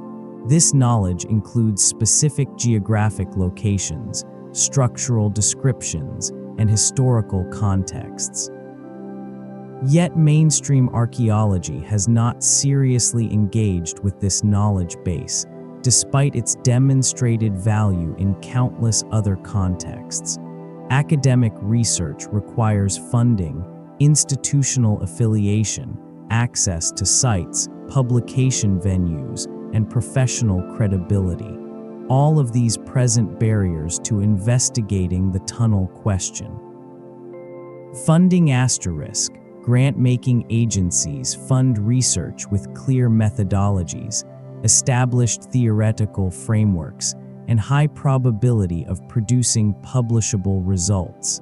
Speculative investigations of potentially non-existent tunnels based on oral tradition and fragmentary historical accounts do not fit this profile. Institutional affiliation.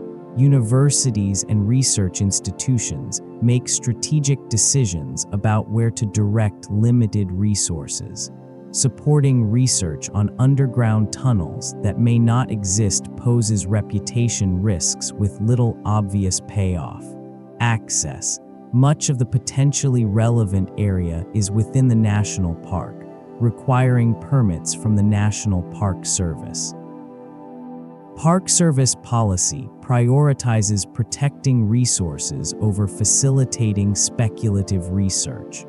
Other potentially relevant areas are on eastern band of Cherokee Indians Trust land, requiring tribal permission that has historically been withheld due to concerns about cultural sensitivity and past exploitation of indigenous communities by researchers. Publication. Academic journals require peer review by scholars with relevant expertise. Because the tunnel question has been dismissed as speculative, few recognized experts exist, and those who do exist are often skeptical. This creates a barrier to publishing research results even if investigation were conducted. Professional credibility asterisk. Junior scholars pursuing tenure avoid controversial or speculative topics. Senior scholars with established reputations are risk-averse. Independent researchers lack the credentials to be taken seriously. The result is that no one with the necessary expertise and credibility has incentive to champion the investigation. These institutional barriers have prevented investigation of a question with potentially significant implications.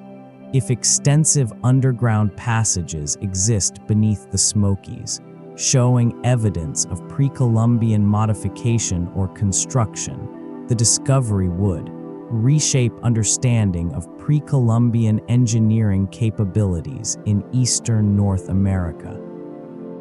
Validate indigenous knowledge systems and demonstrate the value of oral tradition as historical evidence.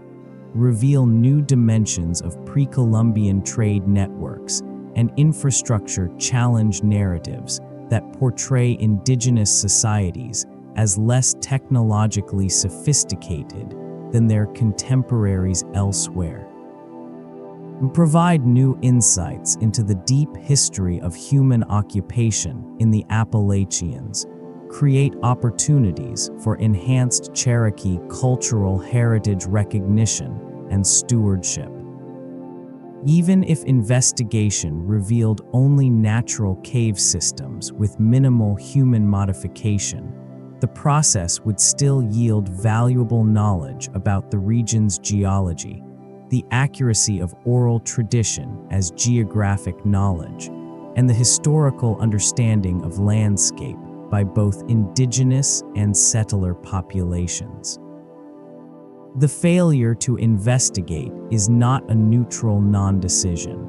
It represents an active choice to dismiss indigenous knowledge, to avoid questions that challenge established narratives, and to privilege institutional convenience over potentially transformative discovery. Any future investigation of the Smoky Mountains tunnel question must be grounded in ethical frameworks that center indigenous sovereignty, respect cultural protocols, and ensure that research benefits the communities whose knowledge and heritage are at stake. The history of extractive research, where outside scholars have taken indigenous knowledge, cultural materials, and even human remains for academic purposes while providing nothing in return to the communities, has created justified skepticism about research collaborations. A responsible approach to the tunnel question requires fundamentally different relationships and methodologies. The Eastern Band of Cherokee Indians, EBCI, as the contemporary indigenous community with ancestral and cultural connections to the Smoky Mountains, must be recognized as the primary stakeholder in any research concerning the tunnels. This recognition extends beyond consultation to genuine partnership in all phases of research. Research design. The EBCI must be involved from the earliest conceptual stages, not merely consulted after research plans are already developed.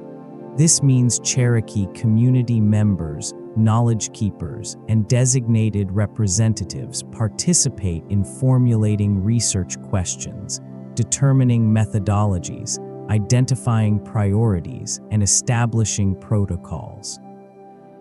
Knowledge sovereignty *. Cherokee oral tradition concerning the tunnels is intellectual and cultural property of the Cherokee people. Researchers do not have inherent rights to this knowledge. Access must be negotiated through proper protocols, with clear agreements about how knowledge will be used, what will be made public, and what will remain protected within the community. Site access and protection. If tunnel entrances or related sites are identified, the EBCI must have authority over access decisions, protection measures, and any future site management. This authority extends to sites both on EBCI trust land and within the national park, recognizing that legal jurisdiction and cultural authority are distinct but related concepts. Benefit sharing *. Research must provide tangible benefits to the Cherokee community. These might include employment and training opportunities for Cherokee community members in archaeological and research skills, resources for Cherokee cultural heritage programs, support for Cherokee language preservation and educational initiatives, and recognition of Cherokee stewardship and knowledge in public interpretation of any discoveries. Publication and interpretation *. Cherokee community members must have authority over what information is published and how discoveries are interpreted publicly. This includes the right to keep certain information confidential for cultural or spiritual reasons, even if researchers believe publication would be scientifically valuable. The field of collaborative archaeology has developed methodologies for research partnerships with indigenous communities that could be applied to the tunnel question. Successful collaborative projects around the world have demonstrated that indigenous partnership enhances research quality while ensuring ethical practice. The *Alutiiq Museum Archaeology program in Alaska involves community members in all phases of research, from site selection through excavation, analysis, and interpretation. The result is research that addresses community priorities, preserves cultural knowledge, and builds local capacity. The *Satılhuruyuk Research Project in Turkey incorporates diverse stakeholder groups, including local communities, in research governance through a multi-stakeholder model that balances different interests and knowledge systems. The Australian Indigenous Archaeology Program's have pioneered approaches that recognize indigenous communities as co-investigators rather than subjects of research, with authority over research questions, methods, and outcomes. These models share common features: genuine partnership rather than token consultation, shared decision-making authority, respect for multiple knowledge systems, attention to community benefit, and flexibility to adapt methodologies to cultural protocols. Applying these principles to the Smoky Mountains tunnel question would mean forming a research partnership between the EBCI, qualified archaeologists and geologists, the National Park Service, and potentially other stakeholders, establishing a governance structure with EBCI representation having substantive authority, not merely advisory status. Beginning research with oral history documentation led by Cherokee community members, recording traditions in Cherokee language and cultural context, conducting any field investigations under protocols established collaboratively, with Cherokee cultural monitors present, ensuring that Cherokee knowledge keepers guide site location efforts rather than outside researchers conducting blind surveys. Agreeing in advance on publication and public interpretation guidelines that protect culturally sensitive information, channeling research funding to support Cherokee cultural heritage priorities beyond the specific tunnel investigation. An essential consideration is that some or all of the tunnel sites may be considered sacred within Cherokee tradition. The Nanahi tradition has spiritual dimensions, and underground spaces in many cultures are treated as liminal zones connecting the physical and spiritual worlds. If the passages were used ceremonially, they would require treatment as sacred sites regardless of whether they are natural or human-made in origin. Research protocols must accommodate this sacredness. This might mean certain sites remain off-limits to investigation even if they would provide valuable scientific data. Investigations at other sites follow ceremonial protocols, timing, purification practices, appropriate behavior, established by Cherokee spiritual leaders. Some information remains confidential permanently, not merely during research but in perpetuity. Physical remains, if encountered, are treated according to Cherokee protocols rather than standard archaeological practice. Artifacts or materials, if recovered, remain under Cherokee authority rather than being deposited in museum collections. These restrictions may frustrate researchers accustomed to unrestricted investigation, but they are non-negotiable requirements for ethical research. Scientific curiosity does not override cultural sovereignty. If a collaborative research partnership were established under appropriate ethical frameworks, what would a comprehensive investigation of the tunnel question actually look like? This section outlines a hypothetical multi-phase methodology that could definitively answer whether significant underground passages exist beneath the Smokies, and if so, what their origins, purposes and significance are. The first phase would focus on comprehensively documenting existing knowledge before conducting any field investigation. Oral History Project, working with Cherokee elders and knowledge keepers, conduct systematic documentation of oral traditions concerning the tunnels.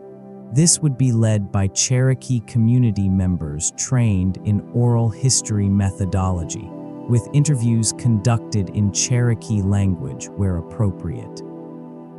The goal is not merely to extract information, but to document knowledge in cultural context, understanding how the tunnel tradition connects to broader Cherokee cosmology, history, and landscape knowledge. Historical research *, conduct exhaustive archival research to locate and analyze all historical references to underground passages in the Smokies region. This would include surveying state and local archives, historical society collections, university special collections, National Park Service records, early newspapers, family papers, and unpublished manuscripts. The IAS Cornstalk Bird Song Manuscript would be digitized and comprehensively analyzed as a central resource. Literature Review *, synthesize existing archaeological, geological, and anthropological knowledge about the Smokies region, pre-Columbian societies in the southeast, cave use in indigenous contexts, ancient mining operations, and comparable underground infrastructure worldwide. Geographic analysis, using GIS technology, create comprehensive maps integrating Cherokee oral tradition site locations, historical document references, Harold Lester's documented sites, Bird Song Manuscript locations, geological features, marble formations, fault zones, topography, drainage patterns, and known archaeological sites. The goal is to identify high-priority areas where multiple lines of evidence converge. Deliverable **, a comprehensive report synthesizing all existing evidence, identifying high-priority investigation areas, and providing historical and cultural context for the research. This report would be reviewed and approved by all partnership stakeholders before proceeding to field investigation. The second phase would employ modern geophysical technologies to detect subsurface anomalies without excavation or site disturbance. Ground-penetrating radar survey *, conduct systematic GPR surveys in high-priority areas identified in Phase 1. This would use state-of-the-art equipment with experienced operators and would include geological expertise for interpretation. Survey coverage would be extensive enough to characterize subsurface conditions across entire priority zones, not just spot-check specific locations. Electrical resistivity tomography. This technique measures subsurface electrical properties and can detect void spaces, water-filled passages, and anomalous features to greater depths than GPR in some geological conditions. It would be deployed in areas where GPR results are ambiguous or where geological conditions limit GPR effectiveness. Seismic survey **. In selected areas, passive seismic monitoring or active seismic reflection could detect large void spaces at substantial depth. This is particularly relevant if oral tradition describes extensive deep passages beyond the range of GPR. LIDAR analysis, high-resolution LIDAR data, now available for the entire park from aerial surveys, would be analyzed for surface features that might indicate subsurface voids. subtle depressions suggesting collapsed passages, vegetation anomalies that might mark underground water sources or altered soil chemistry, and alignment features suggesting buried structures.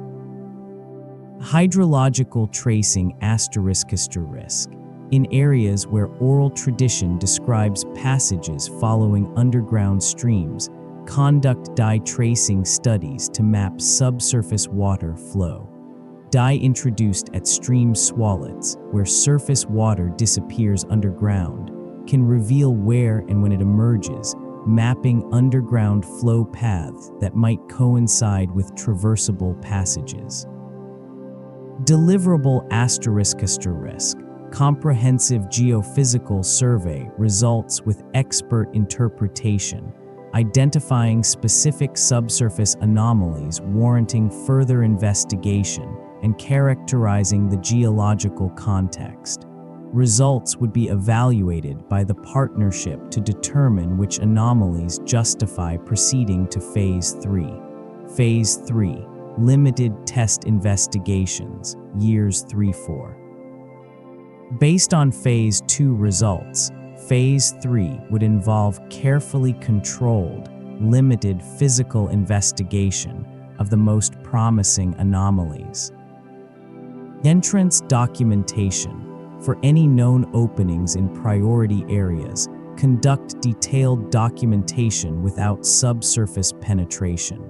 Photogrammetry and 3D modeling, precise surveying and mapping, geological characterization of entrance features, analysis of weathering patterns, examination of potential tool marks or human modification using microscopy and comparative analysis.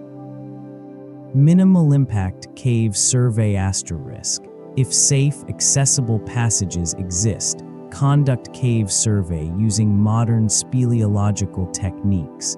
Precise mapping, photographic documentation, geological characterization, biological survey of cave fauna, hydrological observations.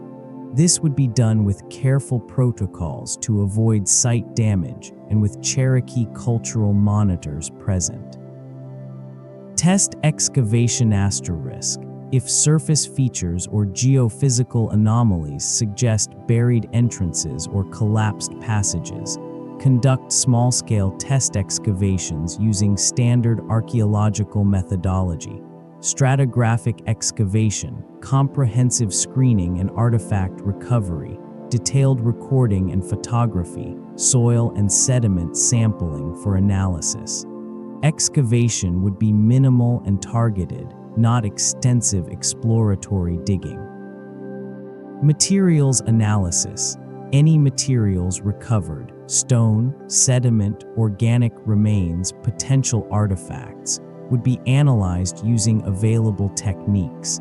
Petrographic analysis to identify stone sources, sediment analysis to understand formation processes, radiocarbon dating if organic materials are present, residue analysis for evidence of human activity. Expert consultation. Specialists in relevant fields would be invited to examine sites and materials. Cave geologists to interpret formation processes, pre-Columbian mining specialists to evaluate evidence of resource extraction, rock art specialists if any markings are found, and comparative archaeologists familiar with ancient tunnel systems from other world regions. Deliverable ***. Detailed documentation and analysis of investigated sites, with clear interpretation of whether features are natural, human-modified, or human-constructed, and if human-associated, what time periods and purposes are indicated. If Phase 3 confirms the existence of significant human-modified or constructed underground passages, Phase 4 would involve expanded investigation and comprehensive documentation. Extended survey ***. Systematic survey and mapping of confirmed passage systems to understand their extent, connections, and structure. Archaeological investigation **, comprehensive archaeological study of passage interiors, entrances, and associated surface sites to understand chronology, functions, and cultural contexts.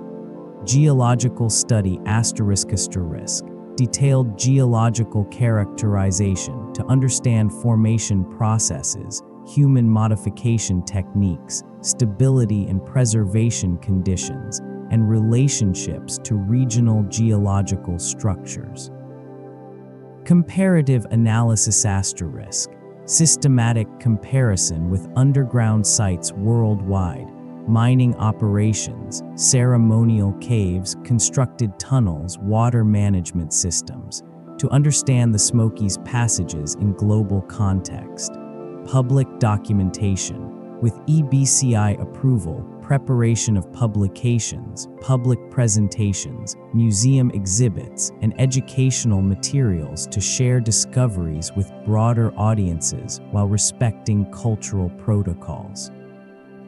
Management planning **, development of comprehensive site management plans in partnership with EBCI and National Park Service to ensure protection, appropriate access, and long-term preservation.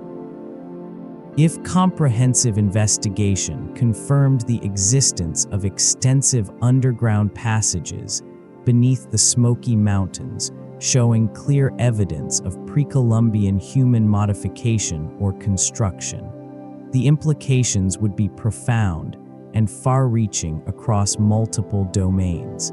The discovery would fundamentally alter understanding of pre-Columbian societies in eastern North America.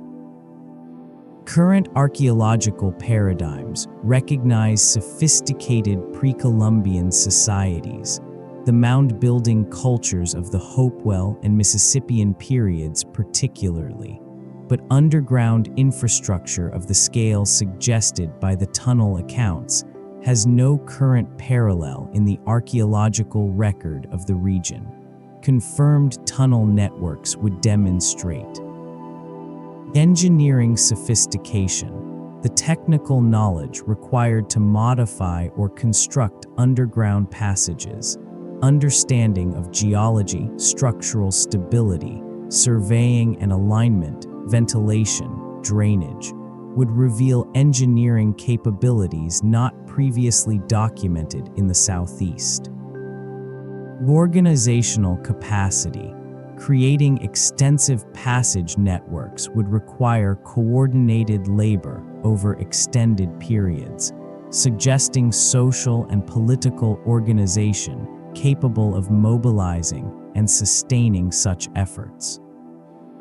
Economic investment **. The resources devoted to tunnel construction or modification would indicate that the passages served functions valuable enough to justify substantial investment, whether trade facilitation, ceremonial purposes, resource extraction, or strategic uses. Time depth **. If passages show evidence of use or modification across multiple cultural periods from Archaic through Cherokee times, they would represent some of the longest continuously used infrastructure in North America, spanning thousands of years. Regional integration **. Passage networks facilitating travel and trade would demonstrate integration of the Smokies region into continental-scale networks, challenging notions of Appalachian isolation or marginality. Perhaps the most significant implication would be validation of Cherokee oral tradition as accurate historical and geographical knowledge. The Nanahi tradition has been dismissed by mainstream scholarship as mythology. Confirmation that it describes real, extensive underground passage networks would vindicate indigenous knowledge systems and demonstrate the profound cost of historical dismissiveness toward indigenous sources. This validation would have implications beyond the specific tunnel question. It would strengthen arguments for taking indigenous oral traditions seriously as historical evidence across other contexts and questions. It would demonstrate that indigenous communities maintained accurate geographic knowledge across many generations despite massive disruptions, including forced removal. It would support indigenous communities' claims to authority concerning their own history, heritage, and landscape knowledge. It would provide powerful argument for indigenous inclusion in research, heritage management, and land stewardship decisions. Discovery would require substantial revision of public narratives about pre-Columbian North America. Popular understanding often portrays indigenous societies as less advanced than contemporaneous civilizations elsewhere, a perspective rooted in colonial dismissiveness and persistent stereotypes. Evidence of sophisticated underground infrastructure would challenge these narratives and require more accurate representation of indigenous technological and organizational capabilities. Educational implications would include revision of textbooks and curriculum materials to reflect new understanding, development of new museum exhibits and interpretive programs, enhanced public awareness of indigenous achievements and continuity opportunities for indigenous communities to lead public interpretation of their own heritage. For the Great Smoky Mountains National Park, discovery would create significant management challenges and opportunities. Protection. Tunnel sites would require protection from vandalism, unauthorized exploration, and natural deterioration. This might necessitate access restrictions, monitoring systems, and enforcement. Access asterisk. Balancing public interest in experiencing significant archaeological sites with protection needs and indigenous cultural protocols would require careful policy development. Interpretation. The park would need to develop interpretive programs presenting the tunnels in historically accurate and culturally respectful ways, likely in partnership with the EBCI. Research asterisk. The park would become a key site for ongoing archaeological and geological research, requiring infrastructure and policies to support responsible investigation. Relationship with EBCI asterisk. Discovery would likely strengthen collaborative relationships between the park and the EBCI, with enhanced indigenous involvement in park management and interpretation. Beyond archaeology and history, discovery would have implications for other fields. Geology. Detailed study of the tunnels would enhance understanding of cave formation processes in metamorphic rock, marble dissolution features in the Appalachians, and techniques for distinguishing natural from human-modified underground features. Remote sensing asterisk. Success in using GPR and other geophysical techniques to locate tunnels would validate methodologies applicable to similar questions worldwide. Speleology. Documentation of previously unknown cave systems would contribute to knowledge of Appalachian karst and cave development. Biology. Cave systems provide habitat for specialized fauna. New passages might harbor undocumented species or populations, particularly of cave-adapted organisms. Beyond the specific questions of whether tunnels exist and what they represent archaeologically, the Smoky Mountains tunnel mystery invites deeper reflection about relationships between human communities and landscape, about the nature of historical memory, and about contrasting worldviews concerning land and time. The Appalachian Mountains have been inhabited continuously for at least 13,000 years, a span of time that challenges human comprehension. The mountains themselves are hundreds of millions of years old. The metamorphic rocks forming their core are among the oldest exposed formations on the continent. Against this geological deep time, human presence seems fleeting and insignificant.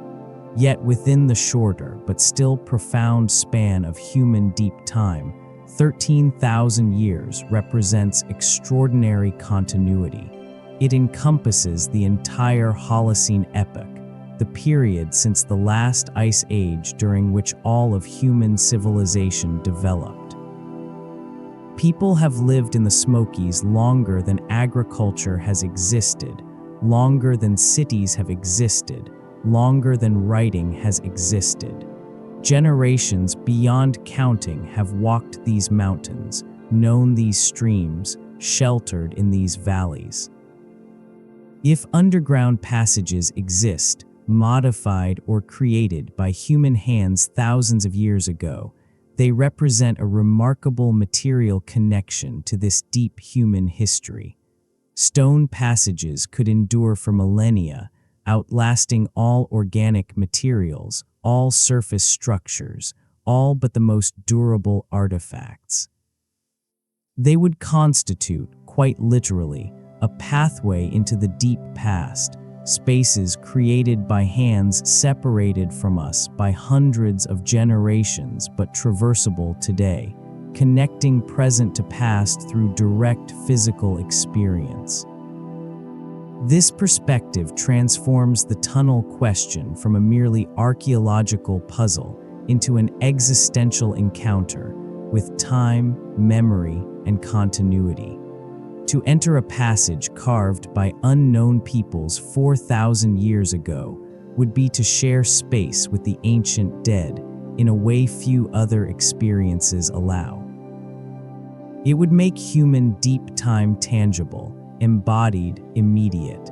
The contrast between indigenous and Euro-American relationships to landscape is central to understanding the cultural significance of the tunnels. Euro-American culture, broadly speaking, treats landscape as property, something owned, exploited, left behind when opportunity calls elsewhere. Identity is portable. Attachment to specific places is sentimental rather than fundamental. Cherokee culture, like most indigenous cultures, understands relationship to landscape differently. Identity is place-based. Specific mountains, streams, and valleys are not interchangeable resources, but irreplaceable components of cultural identity, spiritual practice, and historical consciousness. Knowledge is embedded in landscape, stories located in specific places, events commemorated by geographic features, cultural practices tied to particular locations. The Nanahi tradition exemplifies this place-based knowledge. It is not abstract mythology, but geographic knowledge, specific entrances in specific mountains accessed by specific routes, understood through generations of direct relationship with the landscape. This knowledge persisted despite the catastrophic disruption of forced removal in 1838, when Cherokee people were forcibly separated from the landscape that formed the foundation of their culture. The survival of this knowledge testifies to the strength of place-based identity and the determination of Cherokee people to maintain connection to their homeland despite imposed separation. The tunnels, if they exist, are not merely archaeological features, but living elements of Cherokee cultural geography, places that remain significant, that connect contemporary Cherokee people to ancestors and to the landscape that defines Cherokee identity.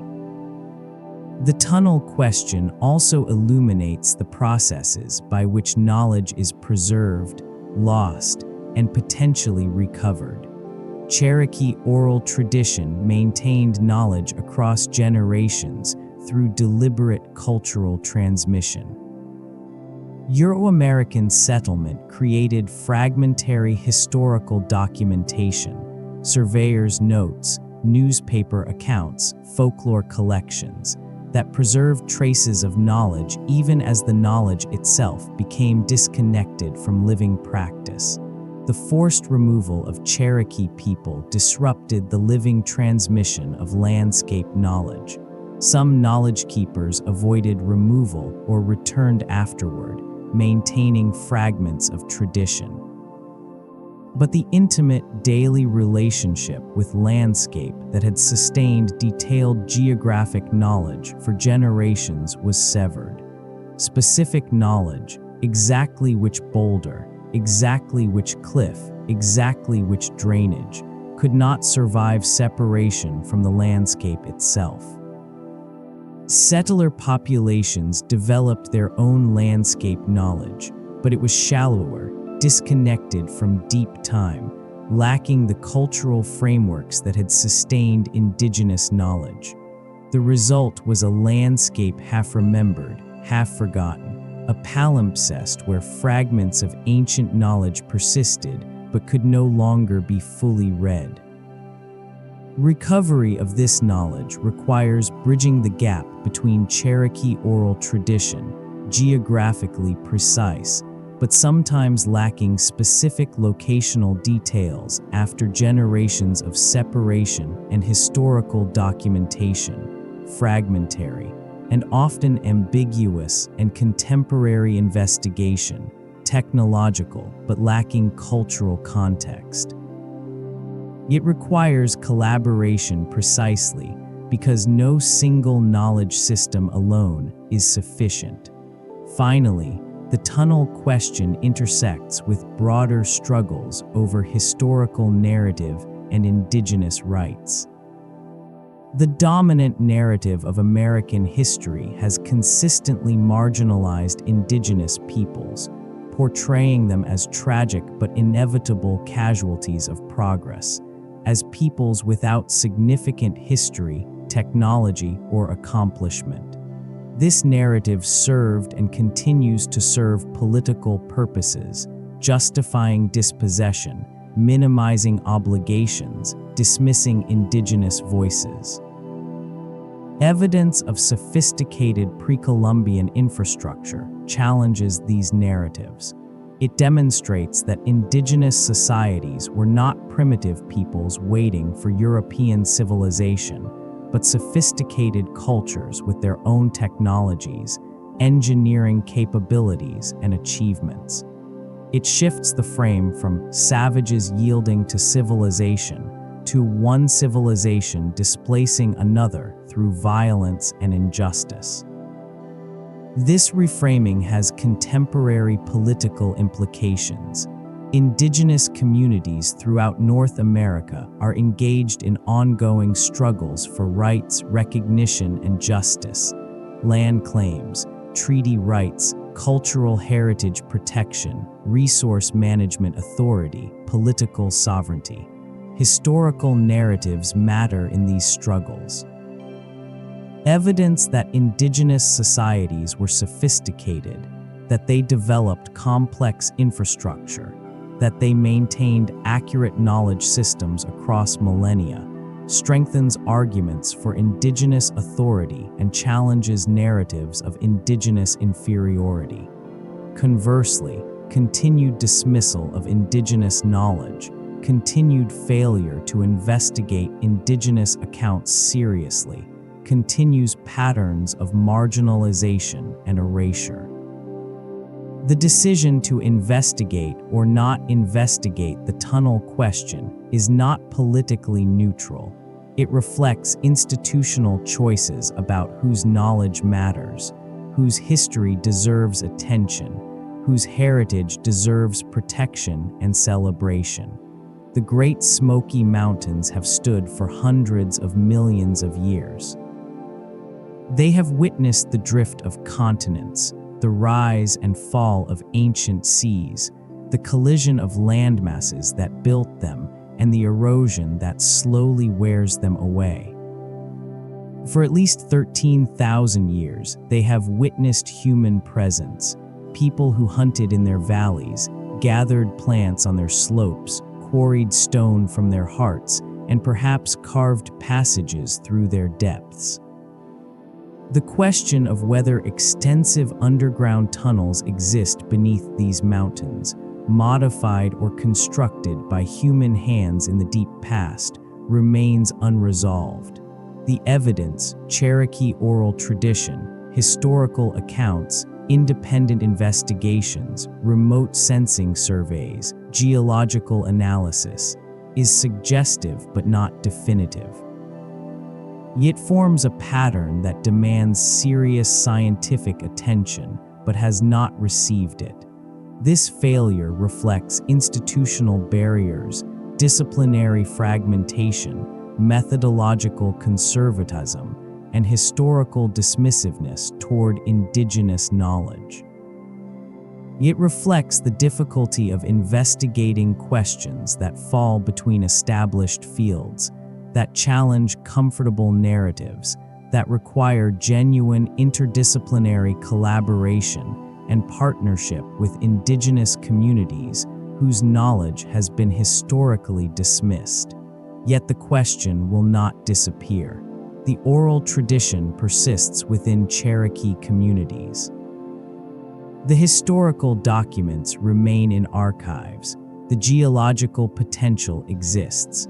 The remote sensing anomalies await explanation. The question endures because it points to something real, whether that something is extensive human-modified tunnels, natural cave systems that served important cultural functions, or simply the remarkable persistence of landscape knowledge across generations. Resolving the question definitively would require a serious, well-funded, multi-year research program conducted through genuine partnership between the Eastern Band of Cherokee Indians, academic institutions, government agencies, and independent researchers. It would require willingness to take indigenous knowledge seriously as a starting point rather than as peripheral corroboration. It would require interdisciplinary collaboration, bringing together expertise in archaeology, geology, Cherokee studies, remote sensing, cave science, and related fields. It would require ethical frameworks that respect indigenous sovereignty and cultural protocols. And it would require institutional courage to pursue a question that might challenge established narratives and force revision of comfortable assumptions. The resources and expertise exist to conduct such an investigation. The methodologies are available. The potential significance is clear. What has been lacking is institutional will, the commitment from universities, funding agencies, and government institutions to make it happen. Perhaps that will change. Growing recognition of indigenous knowledge systems, increasing emphasis on collaborative archaeology, technological advances in remote sensing and non-invasive investigation, and greater public interest in pre-Columbian North American history may create conditions for the comprehensive investigation that has never occurred.